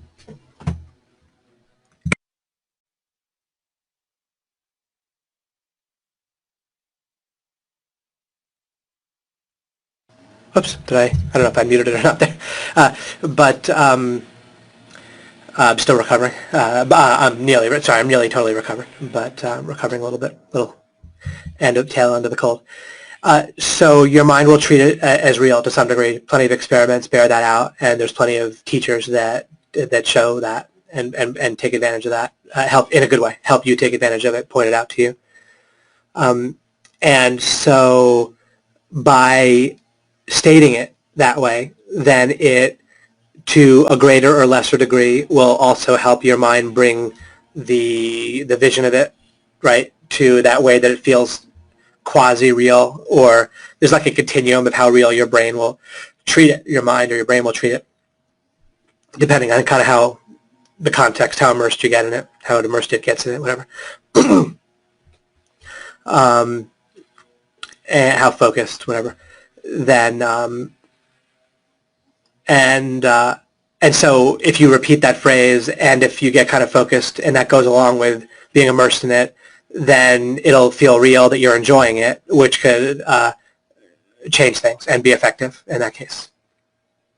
That's a little bit different from knowing, but you create the space to do that through a bit of there's two ways that we can arrive at like the right mindset or the right change, or to fix ideas in our mind. This is actually pretty important for me to explain this. We can pick it up from our environment. In other words, we can, and we can even have the thought, I want something better in life. And that might be a real thought that consciously you're really realizing something doesn't match consciously. There's something not about my life that is good enough. I want more good, and it's a positive thought. And then that might lead you to poke around in the self-improvement books at Barnes & Noble. And then you might then read something, and they might suggest something like this. or that you might read something, you might go online, you might get to know someone, get on their email list, go to a live event, they explain it there, they help you with it there. Not just this, but almost like all kinds of changes. In that scenario that I laid out for you, that progression, you didn't need alchemy to get those changes. You made some choices, and then that led you to look different places in your environment, and something in the environment then did the rest of the work for you. But imagine that same progression. This is about everything I'm doing now is an example of thinking in scenarios and contrasting scenarios. Now with the mismatching idea, you can start to more add, and I'll develop this as well, but will more add like scenario A, scenario B, or like I talked about, you add an element into a scenario or you change something and then you play it out again differently and see how it plays out. So now let's suppose someone says, I want something more out of life. In the same like last time, they go get a book. The teacher is charismatic and convincing and right about some things, but deeply wrong about other things. Then what will happen? They may well pick that up, and plenty of people get misled. So the punchline here is, without getting all the way to the bottom yourself, then you are not. This is the perhaps longer, but perhaps shortest, but it's the assured, inevitable route to success, alchemy. The stuff I'm sharing with you, it doesn't, as always, doesn't have to be from me, but practically speaking, you're in the right place. And please show me that you're not, and I'll happily retire, as I always say. Anyhow, so you see that someone can be operating within the context of their mind, but realize they want to change, go out, and that'll spark something in a different path in the environment. But then because they haven't gotten all the way to the foundation, they're still at the mercy of the greater environment. And if they're kind of more unlucky, they can get a worse teacher. If they're more lucky, they can get a better teacher that they gravitate towards. But the way that the mind is going to decide they like a teacher is what? Fitting. Does the look, does the tone, either written or in voice, right? Does the feeling, does the energy I get from the person, but the energy is just a sense of fitting with the person, in essence. I'm not really making a deeper comment about energy here or not. I'm just saying that practically speaking, when someone says like, oh, I love the energy, then that really, it's more of a fitting with the receptors that the person has in their mind, so to speak, what their mind's looking for. So a person can get misled. They can get partially led right, partially led wrong. They can get led like correctly, but what's ultimately a local peak, or not out of the full box. So to assure yourself, so there's going to be story after story, and many of you and myself have experienced this, where we've wanted something better. We found people to help us, sources that help us. With me, Tony Robbins was a huge help back in the day, and plenty of others. Vernon Howard is great. I'd mentioned with psychopictography. But to break, none of those people, as I can tell, are going to fully break you out. So you need to break yourself out presumably with my help, and build back up on your own. Then again, when you have the right framework, you'll have the right receptors. When you understand to go for clarity, then your receptors, your framework, will pick up the good stuff and reject the bad stuff much more reliably. And you'll also have a little bit more of a space where it won't just be all automatic. You'll also have things where you're not sure, but you'll label those as not sure. You'll characterize them as not sure, and see they won't be like protected in your mind. Almost like no truth needs to be defended and protected anymore. As you get to the foundation and build back up, with anything, at least if they show you how you're wrong, but they have to show you how you're wrong directly with what you built, like I showed you with those pictures. Show me how those pictures don't match, if you're going to say that, or match if you're saying that they match when they clearly don't. If someone says that government can legitimately violate property rights, then fine, show me how that works. Maybe I'm wrong. But it can't just be, well, we need that. It can't just be like a throwaway line or just a random arbitrary line. Like, well, we need roads, right? That isn't showing me what I need to do, what I need to be shown. And I said that because, as I said, I was saying that we'll develop a more and more accurate framework we'll be able to pick up things that are correct better, but no matter what, and we'll also have a space with anything where things could be corrected if necessary. Okay, great. I'm glad you got me to say that stuff. Oh, and I was saying that we've all benefited from teachers that have given us useful stuff, and in many cases that'll be a lot faster than the alchemy process, than doing the alchemy process the first time. Now, thinking accurately and quickly about day-to-day decisions will actually be way faster and more accurate for you based on digging down and building back up together over our 100 hours or so that we'll spend together. But in any one decision, that 100 hours plus your decision making, it might have been quicker if you had by luck stumbled upon the guy, someone who already told the woman or man that already told you the right answer, right? So there's going to be people that will help you faster than me. But this is, except for about this topic itself of foundationalism, probably I'm going to be faster right now than someone else. In the future, someone might be able to explain it faster and more clearly. But I think that gives a kind of a sense of things.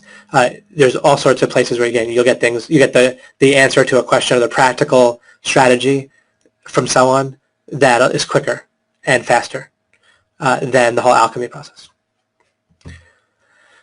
But I think I made it clear how you want the alchemy process for damn sure. And not to be confused by, hey, well, isn't it just faster? This person is already saying that, David. Well, sure. There's all sorts of correct answers that people are already saying. And when I help us arrive at correct answers, then it'll overlap with other people saying the same correct answer, if that person's correct also. But the idea of alchemy is to understand how this all works in this way. But unless someone's saying these deep foundational things, and nearly all of them, then they're not saying the same thing. And I say that so you just don't miss out on what we're doing together. Mike Long wrote, speaking to what David is saying right now about a different paradigm for representing things strategically, I remember how jarring it was when I first met him. And we were playing Magic, right, the Gathering, that card game. And his way of looking at the game and preparation were so incredibly different. Then it was just as shocking and uncomfortable for me. Though I got to say the discomfort went away when I shot from struggling to #1 in the world using it as strategy. That's great. That's funny, Mike. That's a great way to put it. Appreciate that. And hey, Rick got me to read it on this thing by saying awesome testimonial, Mike. Faith writes, loving the concepts on soft locks and playing to win. I'm taking time to think how to employ it each day. Awesome. Love it. That'll be great. Any examples that come to mind, feel free to let me know, Faith, personally or whatever. George writes, I'm still unclear on the concept of semi-soft lock. What is the session? Did you introduce it? I couldn't find it in descriptions. Oh, yikes. I should have put it in the descriptions, but I will double check and make sure that I have. And it was within the last 2 webinars. I think it was 2 webinars ago. I'm nearly certain. If someone knows for sure, they could reply, but I'll also get that in there. 2 webinars ago? Great. Not the previous one, but the one before that. You're welcome. And the basic idea of a semi-soft lock is that there's a point when you've just totally have won the game utterly, where there's almost basically nothing you could do other than like the most, you'd have to be like so buffoonish it'd be impossible. Where that'd be like a hard lock. Then there's a soft lock, which is like getting like a major person like Oprah to promote your book is kind of like a soft lock, where if you're competent, once you have that opportunity, then you're going to win. It'll be all downhill from there. People tend to think that the smart strategy is to go for the soft lock rather than like the full hard lock. They get that because it's easier to go for the soft lock than like a full on complete. People do. Everyone tries to break things down to some sort of steps. But there's a way that people try to like go after that soft lock. What we want to ask instead is this concept of like a semi-soft lock, where, and I want to do this in Magic, and I taught it. It's not just that it was my own strategy, but I taught it to people, and we had a business where we taught strategy later on. It was one of our first successful businesses online that got us started with everything else. And the idea is you identify. And with search engine optimization, a great example of a semi-soft lock is you make an example site and rank it. That takes focus. You channel your focus into that. It's like with strategy, part of what's always going on with strategy is you have limited resource, and you need to figure out what's the best alternative use of my limited resources. The best alternative use tends to be to channel kind of almost whatever it takes, especially of these flowing resources like your focus, where you have to spend it on something. You can really channel into that semi-soft lock. Like if you put everything into ranking an example site when you're starting out with trying to monetize learn and monetize search engine optimization, then that's going to probably work great for you. Because it's easy enough that channeling your focus, if you really focus on it without thinking whether to do it or not, and make it a priority, then you're going to succeed. Or you're going to have like a very good chance of succeeding. And if not, that time you try another site. And by the time you try 1 or 2 or 3 sites, you'll get it. At least strategically, it's a great option, right? We can quibble about whether it's 100% or 99.9% that you'll succeed, but whatever. So you're going after that semi-soft lock, and you channel into it, while other people are wishy-washy because they're channeled into that soft lock, getting the client to say yes, or making a site that actually makes just a little bit of. They think if it just makes a little bit of money, that's enough. But forget about the little bit of money. That's like the soft lock, and go for ranking an example site. And once you rank an example site, at that point, if you're competent, because what do you do next? You find the next bottleneck, semi-soft lock, useful building block that you can build off of, and you channel your focus into the next thing. And plus, you have the advantage of the previous thing that you already did, the first semi-soft lock, the ranking the example site, right? And you build from there. That's the semi-soft lock described again. And it sounds good, but also in practice, it works like gangbusters. And it really is different than how people do things. They tend to go for a bigger step, a bigger result than they need to. Clown writes, "Hi David, I tend to have some difficulty in knowing which of the May money method would be best to peruse." Oh, maybe making money method would be best to peruse. Could you give an example of how I might start to think about what method would be best? And if you could clarify there, Clown, when you wrote May, what word you meant there. But it might have been making. The making money method would be best. How would I start to think about what? Okay, so let's suppose we're doing a coaching program, like our OMG coaching program, and we have different paths of making money. There could be, and I just want to make this easy to picture for everybody. So one path could be that you rank an example site on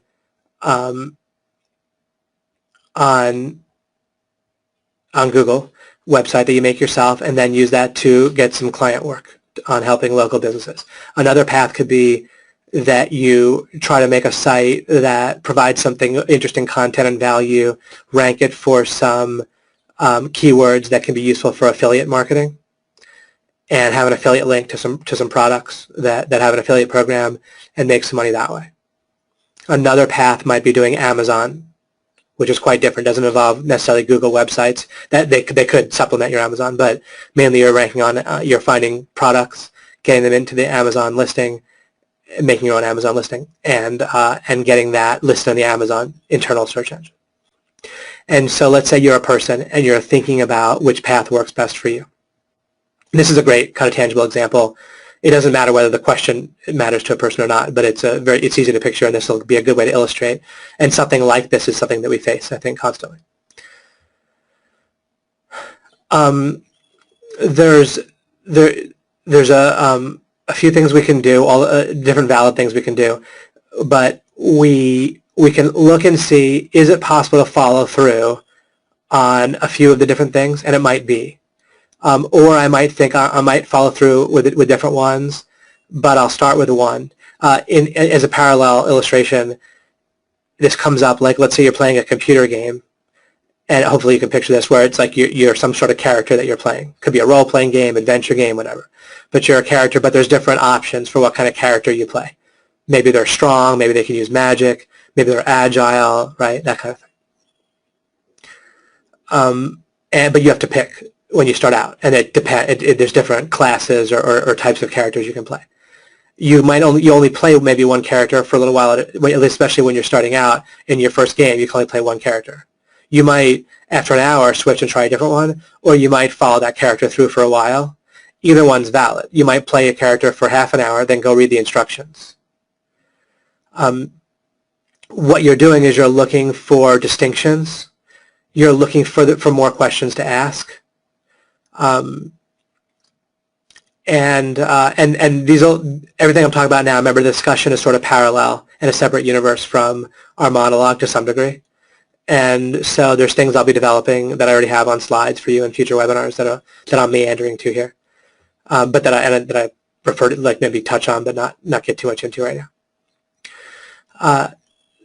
So I almost pick at random, which I certainly wouldn't fret about which of those to really try. Whichever one I tried, I would make sure I was following through enough that I wasn't artificially giving myself a bad idea of that route. Just like if I just goofed off with a particular character and didn't really try to have the right equipment on them and think about them properly and know the right rules about them, then I wouldn't really find out much by playing them. Now, separately, if I'm just learning the game itself, then it might not be that relevant to be trying to figure out which character, how good a wizard is, or how good a fighter is, or a warrior, because I hardly know the game. So a warrior might be great, but if I took it really seriously, playing a warrior in the computer game, when I didn't know the game very well itself, I might make bad decisions about the warrior, and I might not know that if I made good decisions, then there was actually be a strong class. I might come to the conclusion it's not that good of a class. So you can watch out for that, and you can say, I'm going to try Amazon, I'm going to follow through with it enough to give it a good shot, but also realize that if I'm pretty new to all of this type of making money, where I'm trying to get some sort of product together, some sort of getting free traffic or dealing with search engines and just dealing with infrastructure and this whole kind of way of thinking, then I might be making some amateur mistakes or just kind of be new to it all. And I might be open to coming back to Amazon later, even if it's the first thing I try, depending on my conclusion about it.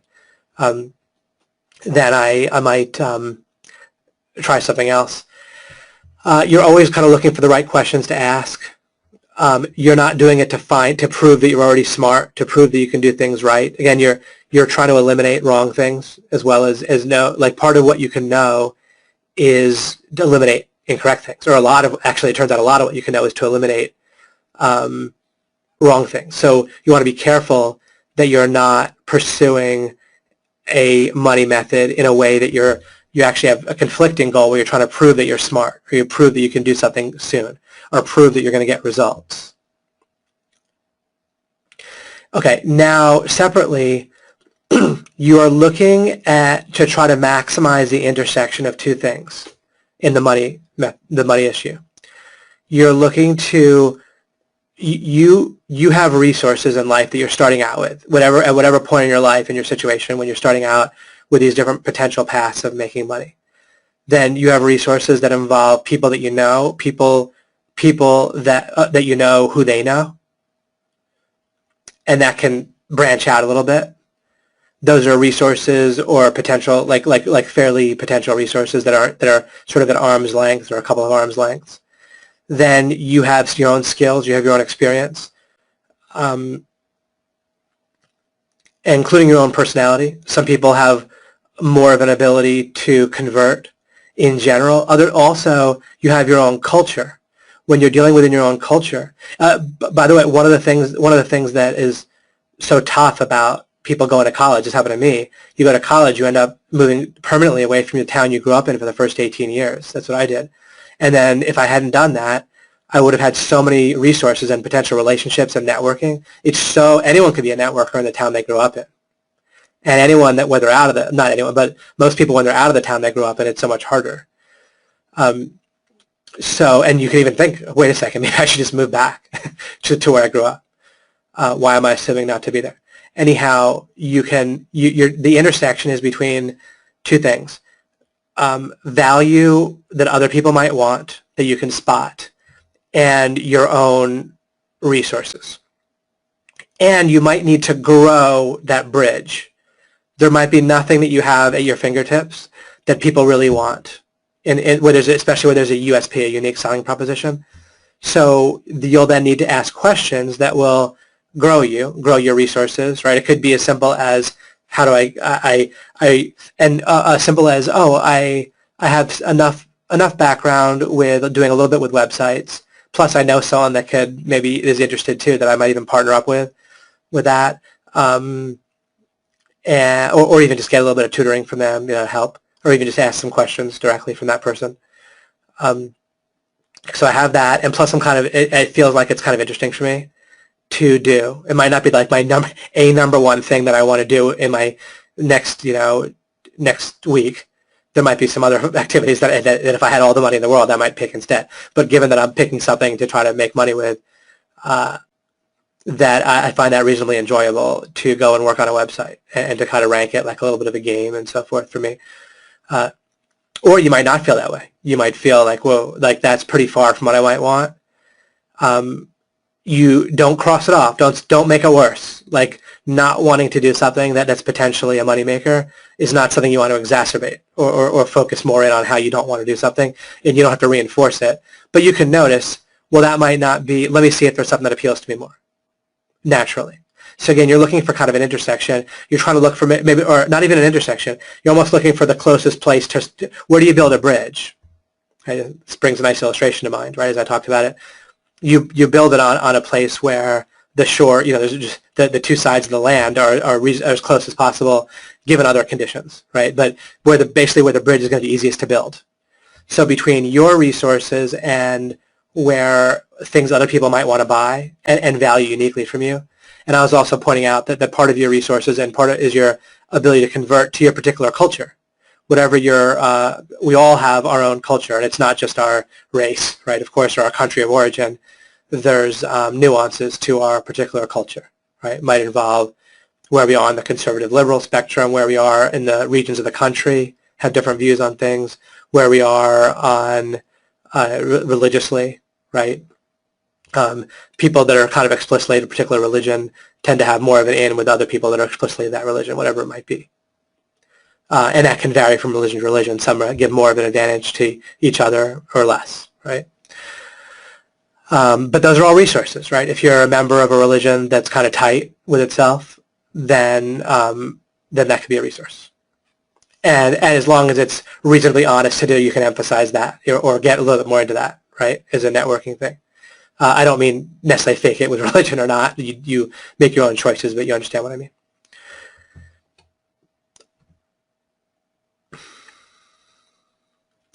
Two rules. Second one's tongue in cheek, but you're always working genuinely for the understanding at the bottom line, and then for a win-win-win for everyone. And then if you're going to fudge things, don't do it when you're going to get caught. That's the tongue in cheek part. But never violate someone's property rights. Of course, I'm never going to be misleading you when it comes to anything where we have a deal or anything involving money or anything like that. And I really have no circumstance that comes to mind where I'm misleading anybody here, so you know. But at least at least you can use that one. That can also cross off some things. Sometimes people feel confused about whether to fudge the truth, and at least stop and think, am I reasonably going to get caught here? And if that's going to be the case, then don't do it. Thanks, Michael, for clarifying that about George. So great. So I think where I was talking about that find a place where the bridge is going to be easiest to build between what other people want, their passions, and what problems are out there, and where your resources and propensities and things that you might like are. The least important thing should be like what you're passionate about compared to your resources, your ins, your networking, your culture, where you can convert, and what other people are going to be interested in, and where you can make a unique selling proposition for yourself. And unique can just be locally unique. It doesn't have to be unique for the world. And part of unique can just be where you have trust with people, because that's going to be unique compared to 99.9% of the people out there are not going to have individual trust with some of the people that you might be able to have individual trust with. And even if you have individual trust with nobody that's going to pay you money right now, then you can meet some people, build that trust, and then there you go. You got it. You've built your own little local situation. Okay, hopefully that helped to develop. And with a lot of these open-ended questions, I'm never going to, quote-unquote, fully answer them, but hopefully it helps me to help spark some thoughts that could be helpful. Neil wrote, the blurriness specificity thing, you can fit with people you don't know very well just because you have one thing in common. But the better you know each other, the more you realize you're different and that you don't actually fit. Correct, of course, unless it's not that case, but in many cases it is. And the key thing is to notice how if you feel like intuitively like blurriness is better and you feel like your mind is fighting against understanding, it's probably this phenomenon going on. As long as you, right, but you can use it to your advantage, and if you're a little bit less detailed about yourself until you're sure that it's a good fit, that other people are going to want to hear it, then that can be better. I have a quandary sometimes in alchemy between talking about some ideas that might be difficult, right, like politics and religion exactly, and what I need to kind of talk about for other reasons. You are absolutely on the right track, Neil, with what you're saying. And I read part of what he wrote, but he wrote, as long as you don't clarify the blurriness, you get on fine. As soon as you do, you don't like each other. This is why people avoid talking about politics and religion or protection from conflict, discomfort, reality. Am I on the right track here? Yes, that's good. And I'm going to further develop different meanings of the word reality, and they're all useful meanings to distinguish from each other in terms of how people use them, and also building a one that's like correct in a more correct sense, but then there's also an idea of reality that's going to be correct in the sense of identifying what other people mean, and so forth. I will just say here in the discussion part, reality is actually what amounts to a synonym to, kind of like truth is quite synonymous or inherently contains the concept of matching. Different than a synonym, but you kind of get what I mean, I think. But with reality, foundational is inherent to reality. People don't use the word foundational hardly at all, but they use the word reality. And it means foundational, but it's like a cheap substitute in many cases for it. But it contains like the idea that it's foundational, even if it's not, is what reality means. Like, is it real? Means like, is it foundational kind of inherently? And yet the word foundational, like it, in kind of a circular way, it all kind of doesn't get cleared up in people's minds, but it has to involve that meaning. So that might be something interesting for you guys to think about on your own, and then I'll definitely one of the concepts I have queued up for you guys to develop. And all of these things develop each other, right? Everything I talk about, again, like holographic, it all relates to pretty much everything else I've been talking about. And furthermore, that's why as I start, things have an inherent blurriness to them, just like a hologram with only a few, like a small piece of a hologram is blurry. But it's the whole thing, it kind of contains the whole thing, and then as you build it out more, there's more clarity. There's no way to get more clarity about a lot of the concepts I'm talking about without explaining new concepts, like we're doing here, and like we'll continue to do. But that all just takes, obviously, time and webinars. Josh Fletch writes, matching versus fitting seems to be core issue with medical diagnosis and inaccuracies. Minimal tests to diagnosis. Right, lots of tests with some results that don't quite fit but aren't important.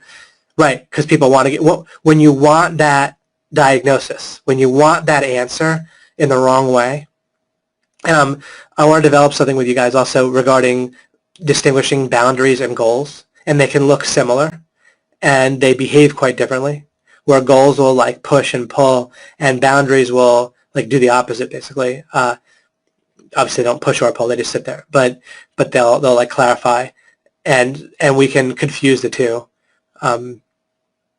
Where we'll kind of colloquially, including myself, call something a goal when it's actually a boundary. Even the base idea of everyone having net best happiness, that's more like a boundary than a goal.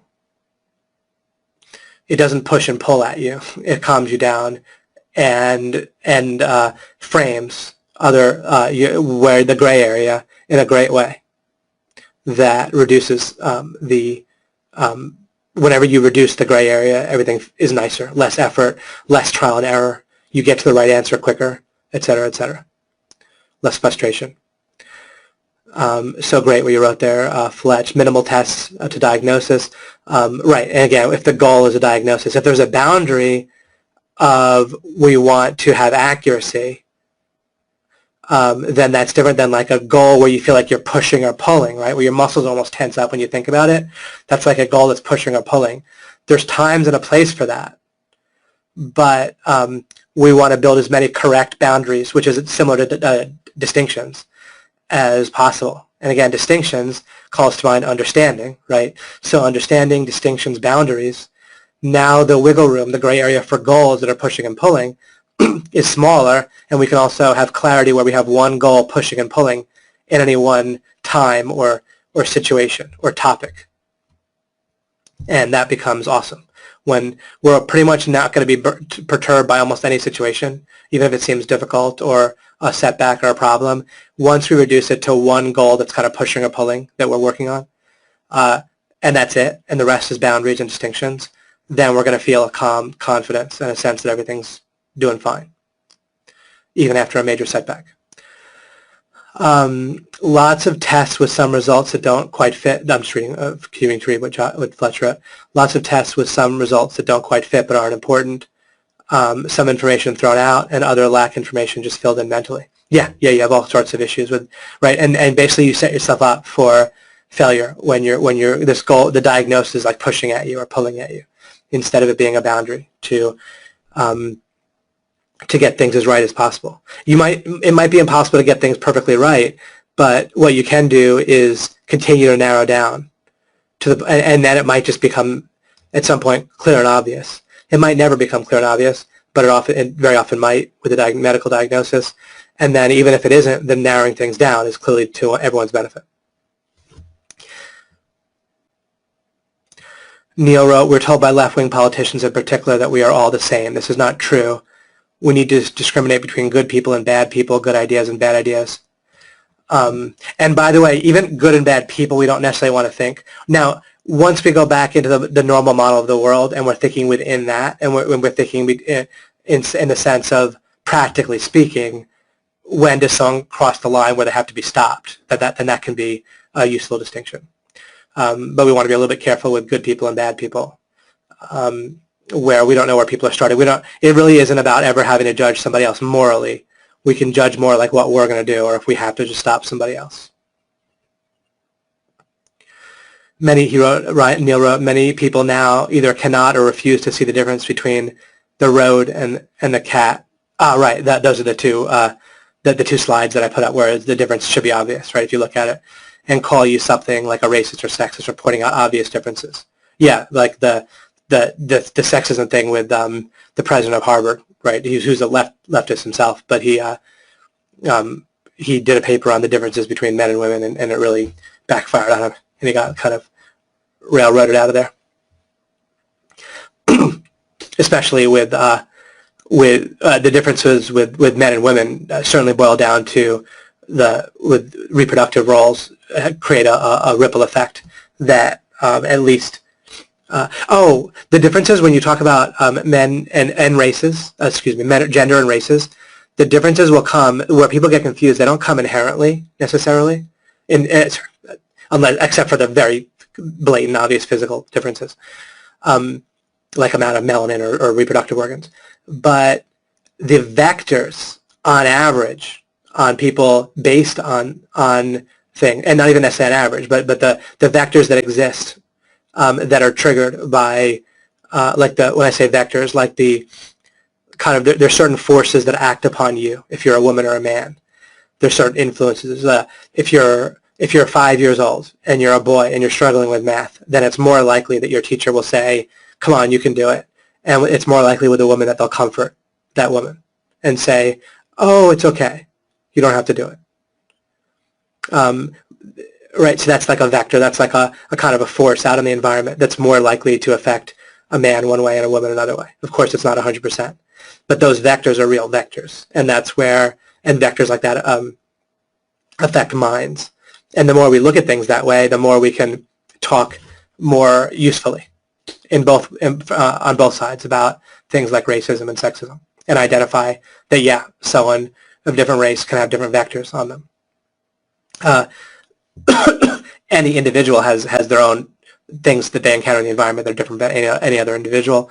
But when we see the vectors, then we neither think in terms of being colorblind, which throws the baby out with the bathwater in one way, but nor are we caught in the trap of the other trap, where right, that we have a problem in America where you can either you can't see color with race, and you can't not see color. In either case, if you do either one fully, you will violate, in essence, and so it's tough. That's funny. Caught between wanting to drink coffee to get through alchemy and needing to sleep afterwards.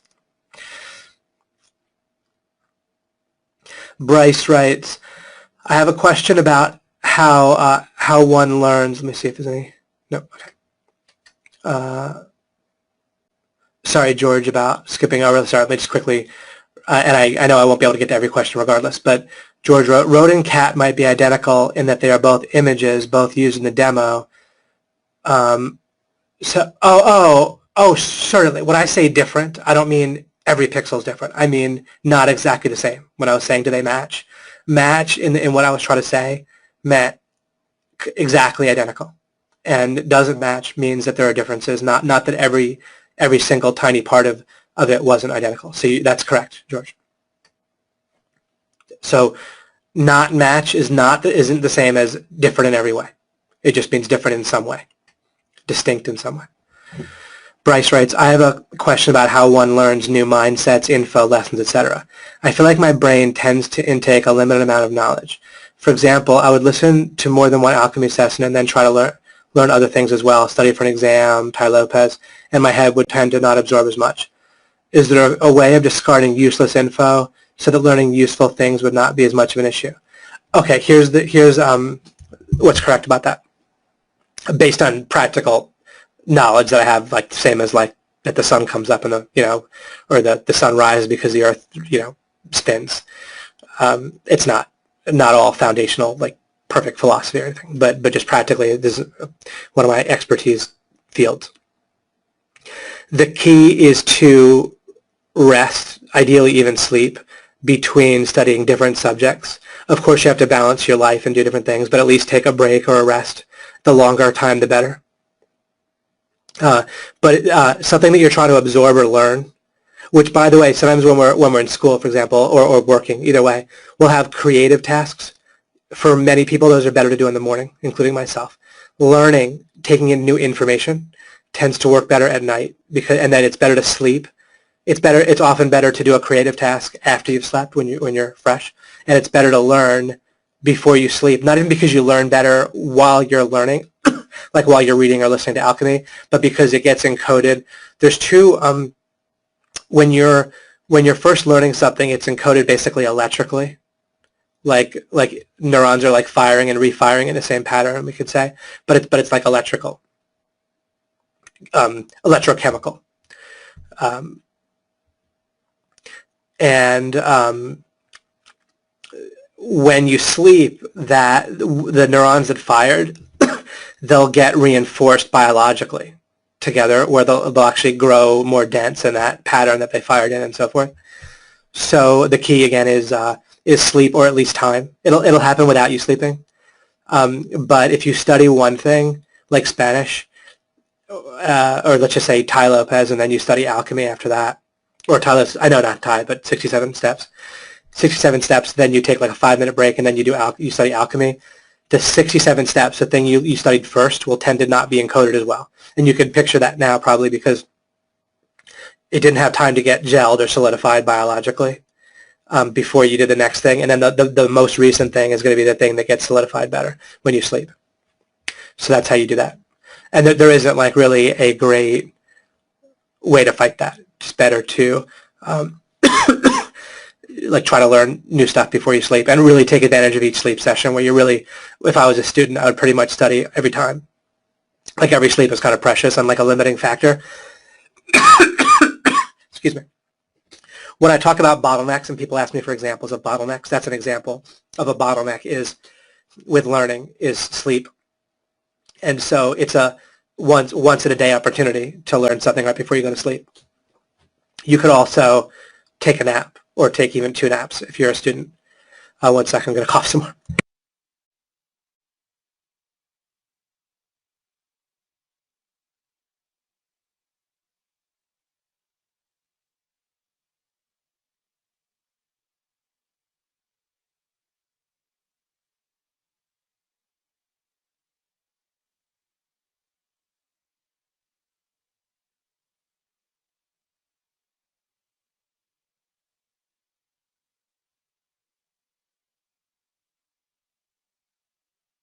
Okay, I am back with a cough drop already, all prepared today.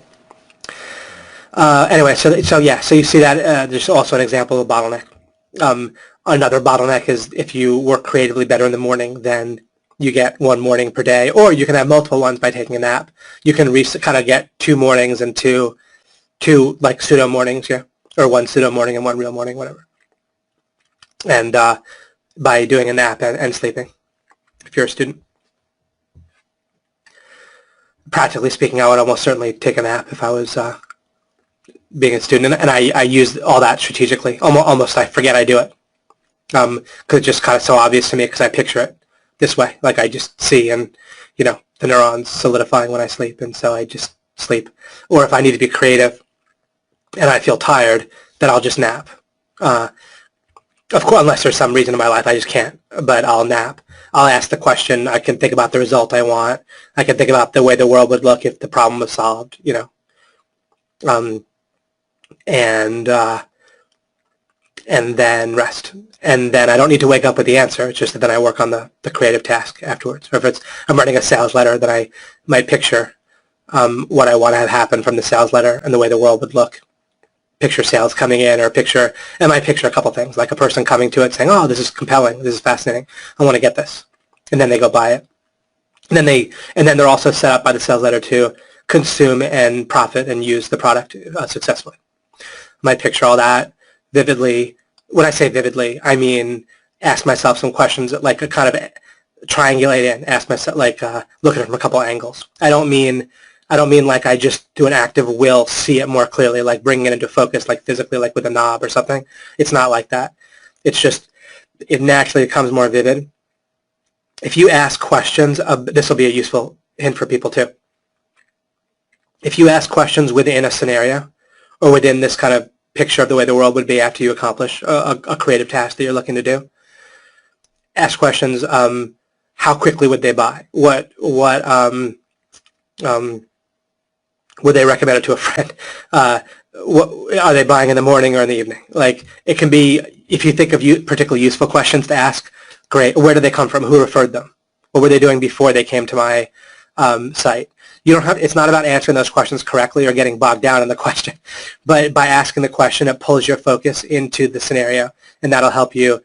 And so don't stress whether it's vivid or not. Definitely, it will automatically be more detailed, triangulated, vivid if you do that. So that'll help you with using scenarios even better, what I just said. Then I might rest and then I would get up and do the creative task. And I would probably feel like it. I may or may not wake up with an idea. Sometimes I will, and that'll motivate me further, give me a burst of energy. But either way, it's a great strategy as long as you can work it into your day. Mike Long wrote, thank you, Michael. Michael J. Moynihan wrote, I'm in the right place unequivocally. Michael Long wrote, I like how Fletch said during the Assimilation Alchemy Webby with Cotton Grammar about how Fletch has had great coaches that gave him major light bulbs, but how David has given Fletch dozens and dozens of such distinctions. I think the exact number was 50 that Fletch used. Never forgotten that comment. Fletch said great coaches usually take away like one great thing from them. And he said with David it's more like 50. So hopefully I'm living up to that in alchemy. It was like light bulbs versus knowing where the light switch is. That's great. Fun. Jamari asked, David, I know this is random, but are you going to do a webinar on how to build an offer and how to JV? I remember both yourself and Mike stated JVs are very powerful. Oh, yeah.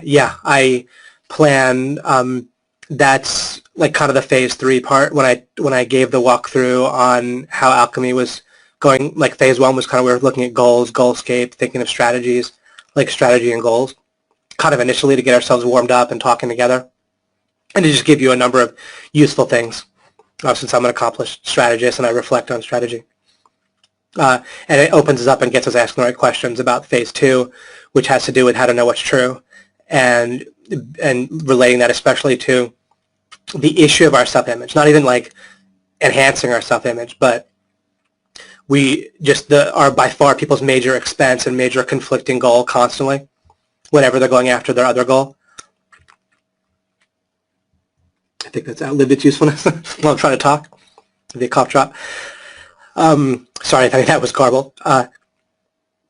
So the major, practically speaking, the major conflicting goal that you're going to have pop up nonstop is this kind of feedback junkie self-confidence trap regarding you already being smart and good and so forth, your self-image already being that way. And so that's kind of also how to know what's true, like that this whole thing that we're talking about here.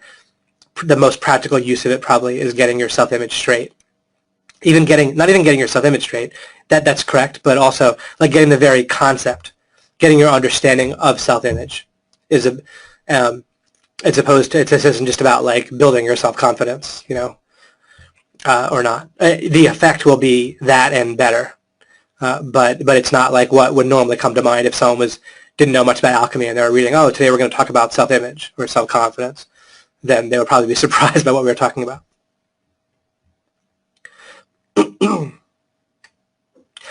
Many money-making strategies, of course.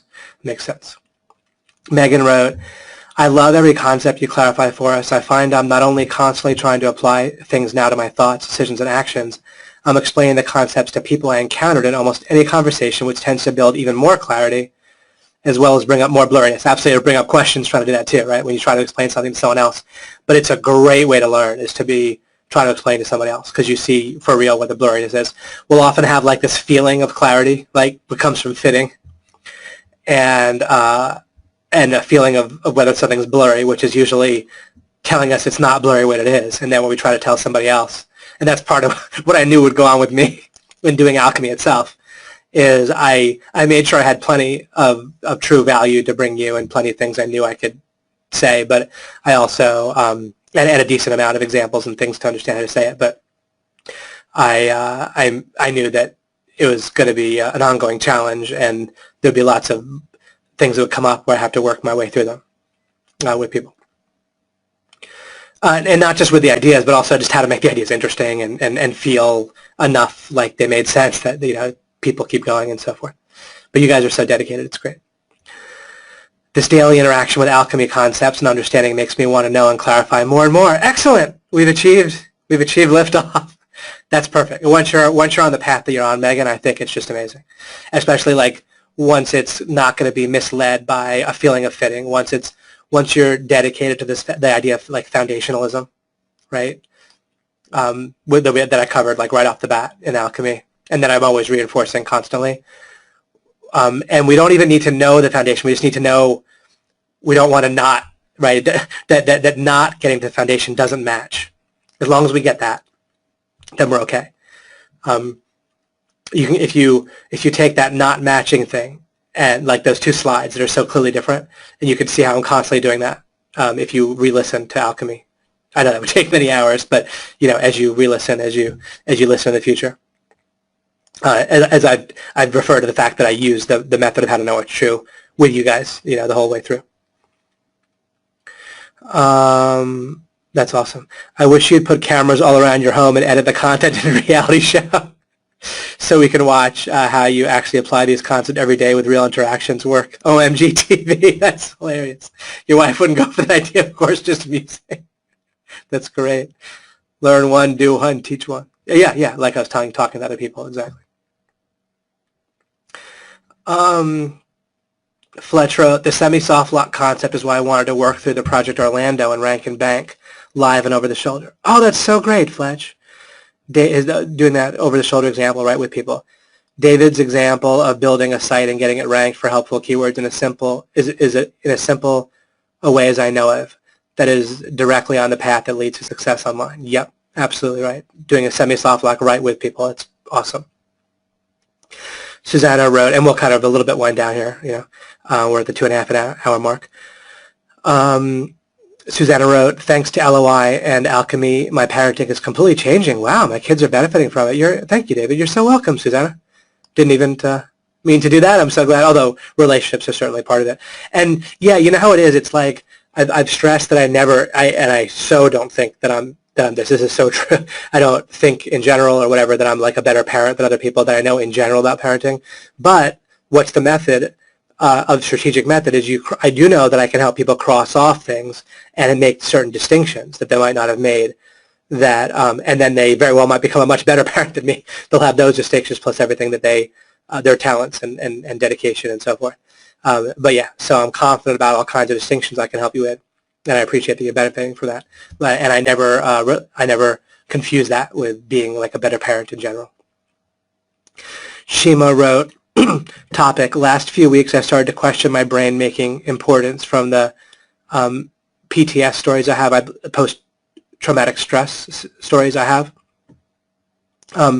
David, this week I've been slipping into anxiety rushes often. Can't really identify something specific.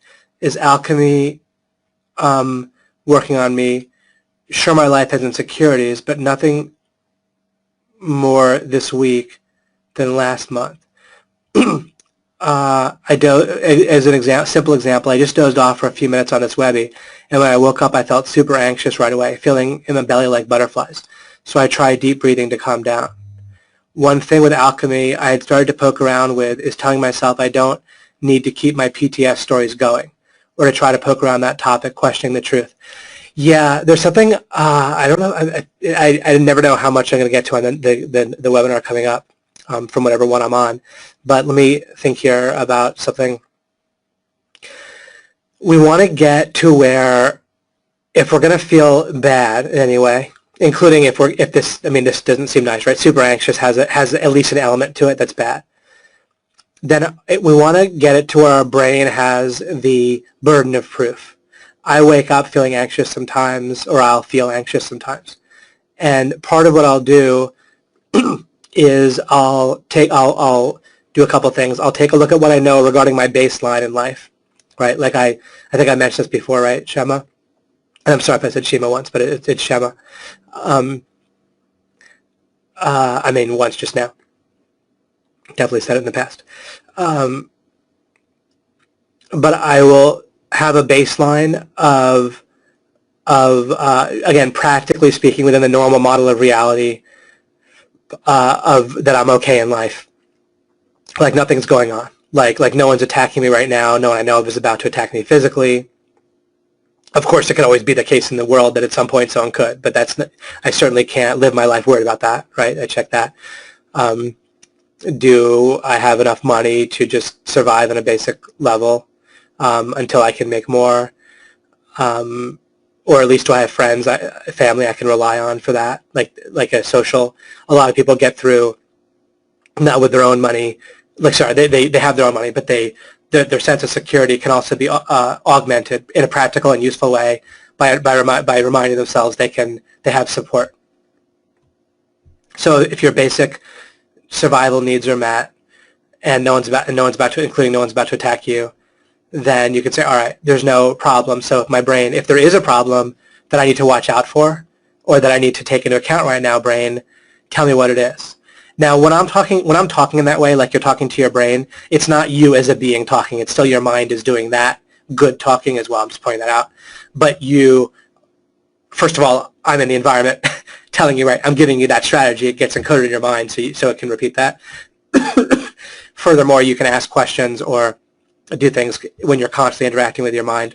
Again, you don't ask the question, but you do whatever your lever of power is that seeks understanding. And then if this can remind your mind to also just say, well, show me what the issue is. If you can't show me, then work on it, come back and let me know. But it's not useful anyway. Just a general feeling of nervousness is not going to help me.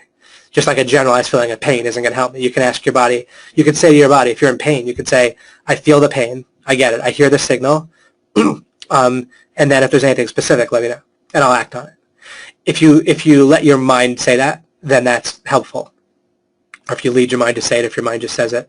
Again, none of that's you. Neither the smart you or the stupid you or your brain or your mind. None of it's baseline you. But as a model, as a scenario that has implications that are going to be useful, it can be like, you can identify with the wiser statement rather than the unwise statement, right, if you want. Just like you can identify with the right character in a movie or a game. So on a practical level, ask, I feel the anxiety. Is there anything specific? Or do you just want me to be like kind of aware in general, or to search more deeply? And I will. You're talking to yourself here. Presumably, actually, if you're alone, you can say it out loud. It'll only help. And you could say, I hear you about generally looking around to try to understand things better. So I make sure I'm in less danger. I'm doing that. So making these. Oh, and it might have been you that asked me. I think it was you that asked me about clusters. When your mind, when your brain or whatever is giving you something to feel anxious about, there might be a cluster there. There might be something in that you really that is useful to hear, and then you don't need the rest of the nervousness and the general sense of anxiety. And much like a child, because children are just like kind of brains without the mask, right? And so we all have the same impulses, but then we kind of have like a thing on top of it, like capping a well or something, like a sort of, it's not exactly a mask in a negative sense, but we have like processing or a self and identity and a model on top of the same impulses that children get generally as adults. So there's just something useful about thinking as a scenario in terms of a child and thinking of your brain that way, just as a mental exercise, and how you would respond to it. And so if there's an actual emergency or something specific, I'm listening. And so your brain doesn't feel helpless anymore. It feels heard, and then it might calm down just from saying I'm listening. If there's something specific, let me know. If not, as soon as there is something specific, I'll listen. Don't worry. But you don't need to give me like a general alarm sound. You can just be specific, and when you are specific, I'll listen. You can just tell your brain that, and that may help. I like when I can give people practical tips in addition to the deeper stuff. Shema writes, I'm already calming down with this idea. Ask the brain to be specific. Wonderful. And it's like in a respectful way. It's not just like, oh, your stupid monkey mind, shut up, right? Or put up or shut up. It's like, it's cool. Like you wouldn't say that to a child that you cared about, right? And you wouldn't say it to yourself as a child. You can also even imagine talking to yourself when you were 10, and what would you say? Right? You wouldn't call yourself a monkey and an idiot. You would reinforce that you're listening, and right, it makes sense. Susanna, yeah, whenever I'm able to get specific like that, it's kind of fun because I know a bazillion things like that. I do it day in and day out, and I do it with people I work with. I develop strategies and things. It all comes from the stuff I know, and then it can be applied to the specific stuff. It just takes some time to teach the general basis. And that also is an example of the sort of thing. I'll have a lot of that stuff as I talk about relationships and so forth. Susanna writes, this is brilliant. I received an insight calming my somewhat erratic attitude to my city SEO. Thank you. Absolutely. Great. Wonderful. Born here, grew up in another country, moved back, lived in half a dozen countries, came back here. That's funny. Which is your city? Which to rank for? I'm not sure what to make of Michael J. Moynihan writing, no truth is truth. No truth. You put the quotes around no truth. That's the bracket. That's the unit, and then is truth. Got it. So mismatching is truth. Absolutely. Got it. See, look at it from different angles. The first thing that comes to mind isn't necessarily what the person meant.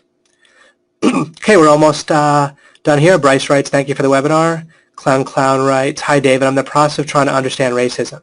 If we use the word white to mean white, as in a white blade of paper, there's no white people, correct, and no black people, right? Because black obviously isn't the actual skin color of people we call black. Although I do tend to like the word practically speaking, if we have to use something, I like the word black rather than African American because if any individual person said, I would prefer you refer to me as African American, I absolutely would, and happily.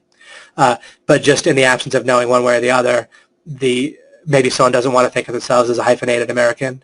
And again, if they do, there's no problem with that. So I'm not saying it's worse if another person wants to be that way, but I don't like to presume that. And black, I feel like, makes the least presumptions, right? It's a practical word. It's obviously not derogatory in any way, and makes least presumptions.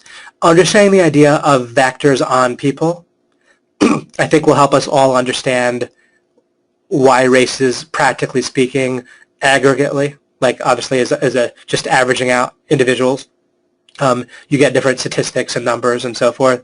It can get people to understand why there are real disadvantages and advantages, but practically speaking, just because I have to say something, if I leave it out, it would matter. Practically speaking, there's probably more disadvantages pushing on someone who is black in America than advantages. And so when someone achieves now, at an individual level, that may or may not be true, but even on an individual level, it's going to be true very often because it's just the environment's the environment. So it's going to affect people similarly. Even having to wonder. I moved to Franklin, Tennessee. I'm used to Charlottesville, where it's a university town. People are up all hours, and I would walk around. I'm an entrepreneur. I have different hours. Actually, although for the last year and a half, I've been having pretty regular sleep hours. But this was like 3 years ago, and I would be walking on the phone in the middle of the night talking to Mike on my cell phone. And 3 different times, I believe it was actually a total of 4 over time, but 3 different times in the first couple, like 2 or 3 months, I was stopped by Franklin police, and they didn't handcuff me, right? But they were like, sometimes it was like, do you need help? Other times it was like kind of, once they actually like asked me if I lived around here, and like they pulled up in the police car and stopped and got out and so forth. And once I said I did, they didn't do anything, but they were checking. Interesting thing is, if I was black, I would have had to wonder, which is a disadvantage, right? Like there's a lot of interesting things about that in the sense that it doesn't, one thing, if I wanted to, and I don't use it this way at all, I could prove, oh, well, white people get harassed too. But really, practically speaking, I would guess, and I have limited experience that reinforces this for sure. I'm not asserting this for sure, for definite, but again, because leaving it out has its own implications, I would guess that they absolutely do get harassed more. Cops have their own vectors on them that may partly explain it and partly not. You know me, I have my own issues with cops for other reasons, so that's its own thing. But the interesting thing about being black is I would have had to wonder, and in a way that wouldn't have been nice, right? And I would have wondered if I really wasn't wanted there, and if they were really trying to like run me out of town, so to speak, and that would have affected me, right? And that would have been something I really would have had to deal with if I was black, right? And so the more we can see more and more angles, the more, like people say you can't know what it's like, and I agree, but we can know a lot better. And one of the things I told you I want to get to is getting other people's minds and experiences, like kind of seeing how things would be to be them better than, when people do that by default, they don't do a good job of it, and that's been measured also with experiments. But this is one of the things that does interest me as well. It's not like a top priority for me, but it's definitely a topic of interest that I put a significant amount of thought into, and especially whenever opportunities come up, I tend to think about it from different angles. Like I said, when I was stopped, I noticed that if I was black, I would have had to think about it, and not in a nice way. And Clown wrote, I have noticed that a big part of the problem is the idea of black and white people. The words black and white people are actually political ideas. It's true, and yet you can't get away from it, right, and talk it so there that if we totally ignore it, plenty of circumstances it can be ignored, but there's times when there's not the right time to ignore it either, and so forth. So with anything, I think if we really understand it and understand how to understand other people, fundamentally the idea of splitting people into beings that where foundationally it's like as I said, like in a video game, you can identify with a character in the video game, but it's great. There's times when not to. When thinking about race and gender, if we can realize that baseline we're beings, and if we want to admit that, hey, we don't know for certain that we're not going to have another life even on Earth, and maybe we'll be a different gender, a different race. So even just the mental exercise of that, even if we think that that's almost no possibility of that, or that it's ridiculous, the mental exercise is eye-opening, right? How would we behave if that was the case? So making it feel less real that we are white, or we are a man or a woman fundamentally, that our self is, and that there's realities to that. There's real effects on our mind for that, and our how people will treat us, and what results we'll get in different ways, and how we should judge others to the extent that we judge them, or judge what we're going to do with them, or interpret results they get. So the more real understanding, the better, but not just a kind of surface understanding. Not just having a dialogue, right? Having a dialogue could mean understanding, but it could also just not mean understanding. It could just mean repeating our own entrenched ideas and getting more convinced of them.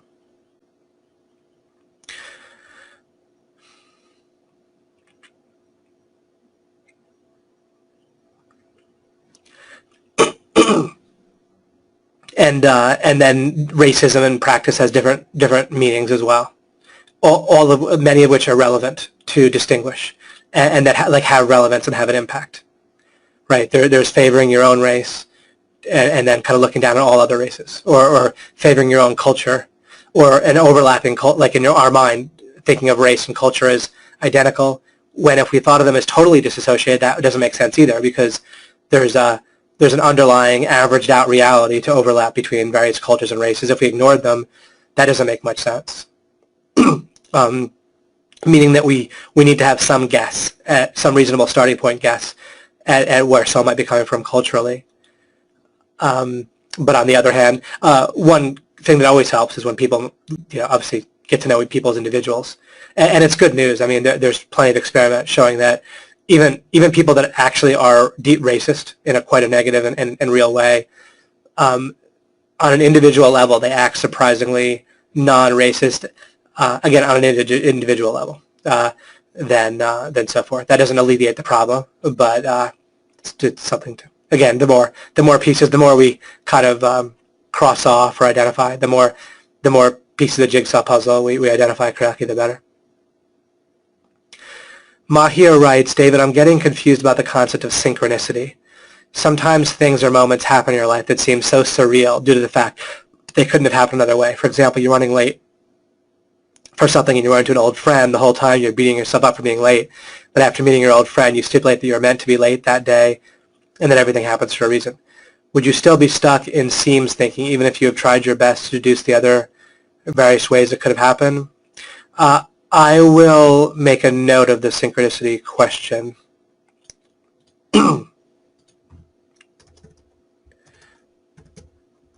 That'll probably give us a nice little thing to talk about at some point. Sorry, can't talk and write. Synchro.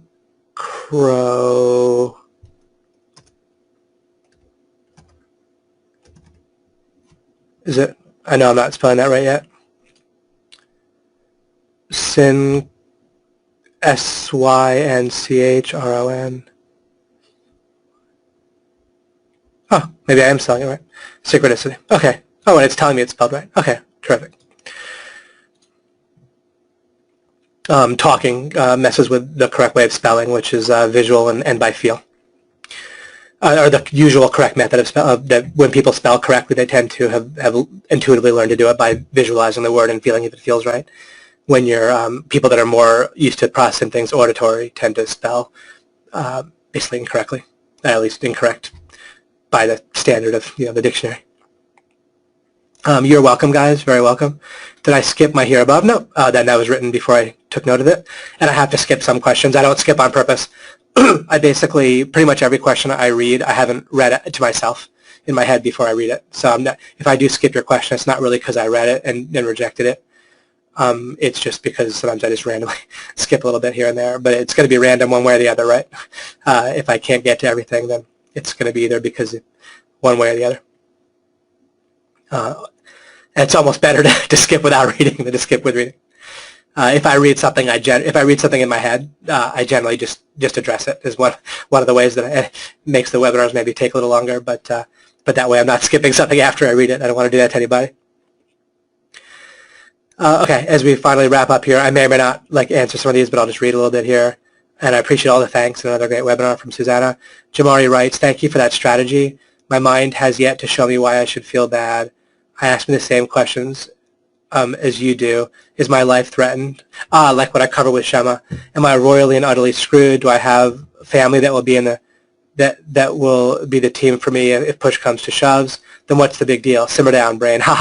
Yeah, exactly. And by the way, now you can use a strategy. Instead of saying simmer down, if you think of your brain as like you when you're younger, then you kind of treat it with respect and say, hey, listen, if you figure it out, I'm going to listen.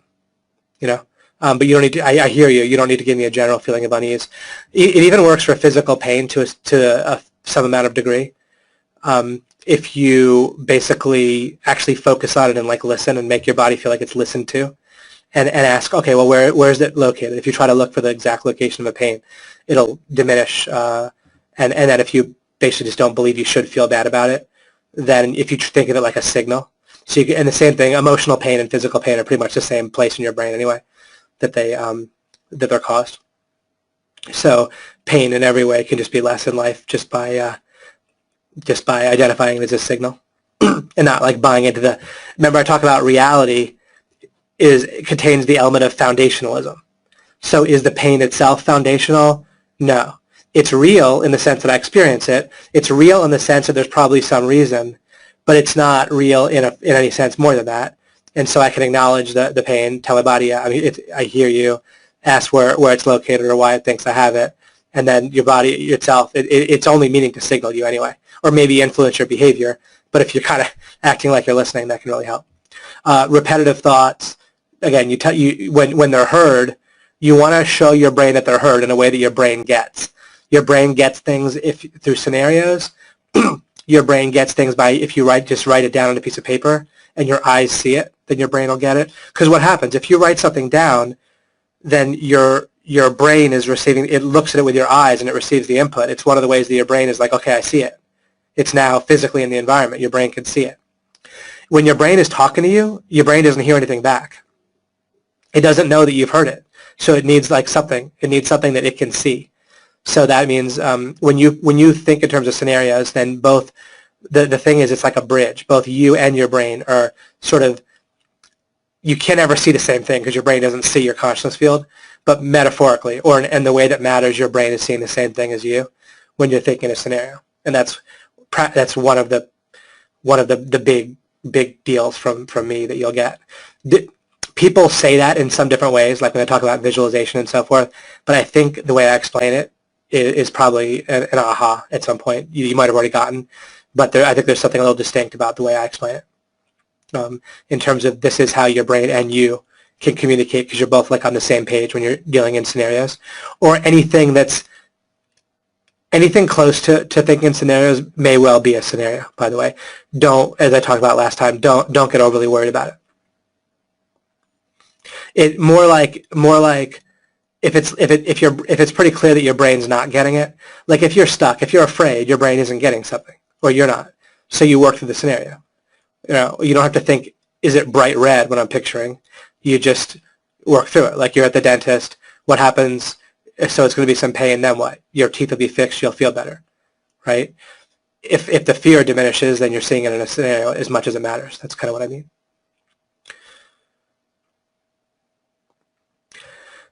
And it's a bit of a continuum, right? You can see it a little bit more, see some more details. When you get the result you want, then you got it enough. If you got some help, that helps you a good amount, and you can get more help by having some more adding or getting more focus in the scenario. James Clark, thank you, David. OMG stands for One Man Gang. However, I've studied Ogilvy and Mathers Advertising Agency. Are we the online version of Ogilvy and Mathers? Well, that's nice. Your teaching is really impactful to me. Thanks a million. You're very welcome. You're welcome, Chris. Okay, I'll particularly wind down now. Dave Keys wrote, have company, missed it all today, have to catch the recording. I hope some of the Q&A are in the replay. This is often so valuable to clarify. You're in luck, Dave. I've answered most of the questions that people have asked. Cynthia says things, oh, I'm glad. It's great to see you, Cynthia. Things happen in our lives for a reason, even if that reason is not clear to you right away. Even events that might not at first seem to be related are indicators the universe is working with, not against us. The idea of synchronicity then means we have to trust that there's more to our lives than we experience on a physical level. We have to be willing to look more at the big picture. And the thing is, when you seek understanding, the reason when people talk about think positively, it's more like you want to ask positively. You want to ask questions that will attract the answers that are going to be building blocks for you or that are going to help you, right? So when you're looking for good, that means you find, especially when you know to look for understanding, then, more distinctions. If there's a situation that seems to have good and bad, as you delve into it and understand it better, you find the good in it, and you distinguish the bad, and you can have the good. And remember, I've talked, however, about the world's rigged, ultimately, like a video game is rigged for you to succeed, but it doesn't mean that it's choreographed every moment. George, one question I ask, how can it get better than this? Right, how can things get even better? Great question. What am I missing? It can be a good question. Or they can just be more specific to the situation. Shema wrote, I'd pay $10 million for David Mills' Alchemy reality show. Harkening back to try to hit the $10 million number, right, in value. If a friend said it's the only way for them to get it, whether you recommend them to try to earn $10 million or pay $10 million if they could. You're welcome, Mahir, for the insights in this webinar. By the way, this is a nice plug for me using some of my stream of consciousness that I do. I try to set things up, right, with boundaries, where I have boundaries of slides, things I understand. I have some examples I know I can cover that are go-to examples, and then I give you a little bit of a reality show each time, right? I try to have a balance of that, in a sense, right? Of course, you're not seeing me day-to-day with my life. I'll try to work in some more stories with my life. I think maybe I can give you a little bit of insights. Maybe we're at the point now where me talking about myself a bit, my kind of default is not to talk about myself. As I mentioned, I have to be a little careful because a lot of my stories would naturally involve real people, right? That also might really listen to Alchemy. My wife will definitely be going through it more and more. So it's nice. One of the things this gives me the opportunity to download all the things that I've been knowing and discovering so she can know as well. And she's great. She's learned a lot and used a lot, but this gives me a chance to really give a full thing. Same thing with Mike. You're very welcome, Peter, for your thank you. You're very welcome, Cynthia. You're very, very welcome. Megan writes, thank you so much, David. Wonderful time spent with you and your School of Alchemists. I love it. That's great. Our School of Alchemists. Yeah, boy, I'm so grateful that I have this group of people, you guys, to work with, and the individuals in it. You must love this. You've been going for 3 hours. I've hung in. Well, it's the questions. They just, it's the questions. I never mean to go for 3 hours, but then you guys ask questions, and questions make it easy for me. I don't know why I'm saying this, but I really do know a lot of stuff. So, like the preparing for the monologue takes a lot, but then when we discuss, just you ask me stuff, and I know a whole lot of stuff that's useful. There's plenty I don't know. There's plenty that other people know and that they discovered that I haven't discovered. But yeah. Sebastian writes, David Mills, thanks. Each alchemy bends my mind completely. In reality, makes me step back into the bigger picture. And really makes me step back into the bigger picture. Wonderful. And you're welcome. You're welcome, Elkie. All right, guys. Wonderful. Another 3 hours on the dot almost. Nicely warmed up. Wow, you have some endurance, Shema. Listen to Shema. I love the 3-hour sessions. My brain feels nicely warmed up when we're done. How many hours did it take to exhaust you, Shema? That's great. My brain feels warmed over. Shema feels, probably a lot of us, right? But Shema feels warmed up. Danke. Great. I get the German one. Excellent. Wonderful, guys. Take care. Have a wonderful Saturday and weekend, and I will see you, for everyone that can make it, and everyone that can sacrifice as best they can to make it, if they need to, even if there's something coming up, if it can possibly be sacrificed. Then I like the ask positively. Great. Yeah, absolutely. Ask positive questions. It's not about making, and this is also not even me saying this. This is other people teach this, and they're correct. Just the asking positive questions, and even you can actually measure this. Even normal experimental psychologists they come up with some great stuff sometimes, and they do some great experiments, and I'm grateful for it. And they've just demonstrated, even in their own way, that people that ask positive questions, they get better results, and they're happier than people that just make positive affirmations or positive statements. I've given you a lot to clarify that in a deeper way and in a more fleshed out way, but even just on a simple level, I want to make sure you know that. I say acknowledge reality, which is not negative. It can look negative to people. That can be misinterpreted. And I won't explain more about how to not misinterpret it right now. It would take too long. But acknowledge reality is fine, and ask positive questions about how to have things better, understand more, and so forth. Just basically be careful when you're acknowledging reality. Be careful of a goal that someone else is wrong, or to blame someone else, or just all sorts of goals can get in the way. Because when you're acknowledging reality, there's so many inputs to pull from that a goal will skew the process, and you'll notice some and not others. But that's on my slides to cover quite soon. You're welcome, Rick, who says, great webinar. Always look forward to these twice a week. Excellent. Yeah, it's great. The twice is working well. I'm glad we're doing the two. I wouldn't want to feel rushed. Maybe the worst thing is to be rushed. But I think this will be a good amount of time together. And who knows what will happen after September? You never know. The obligation pressure will be off of me. Maybe I'll show up for a bunch of Q&As or do whatever. Right? Probably won't disappear forever. Especially with the dedication you guys have. My goodness, it's wonderful. Or maybe we'll just be exhausted. Maybe we'll get everything done with, and I won't have one more idea to share, one more question to answer. It's all good either way. Have a wonderful weekend, guys. See you Monday at 8 p.m. Eastern. You're welcome, Christian.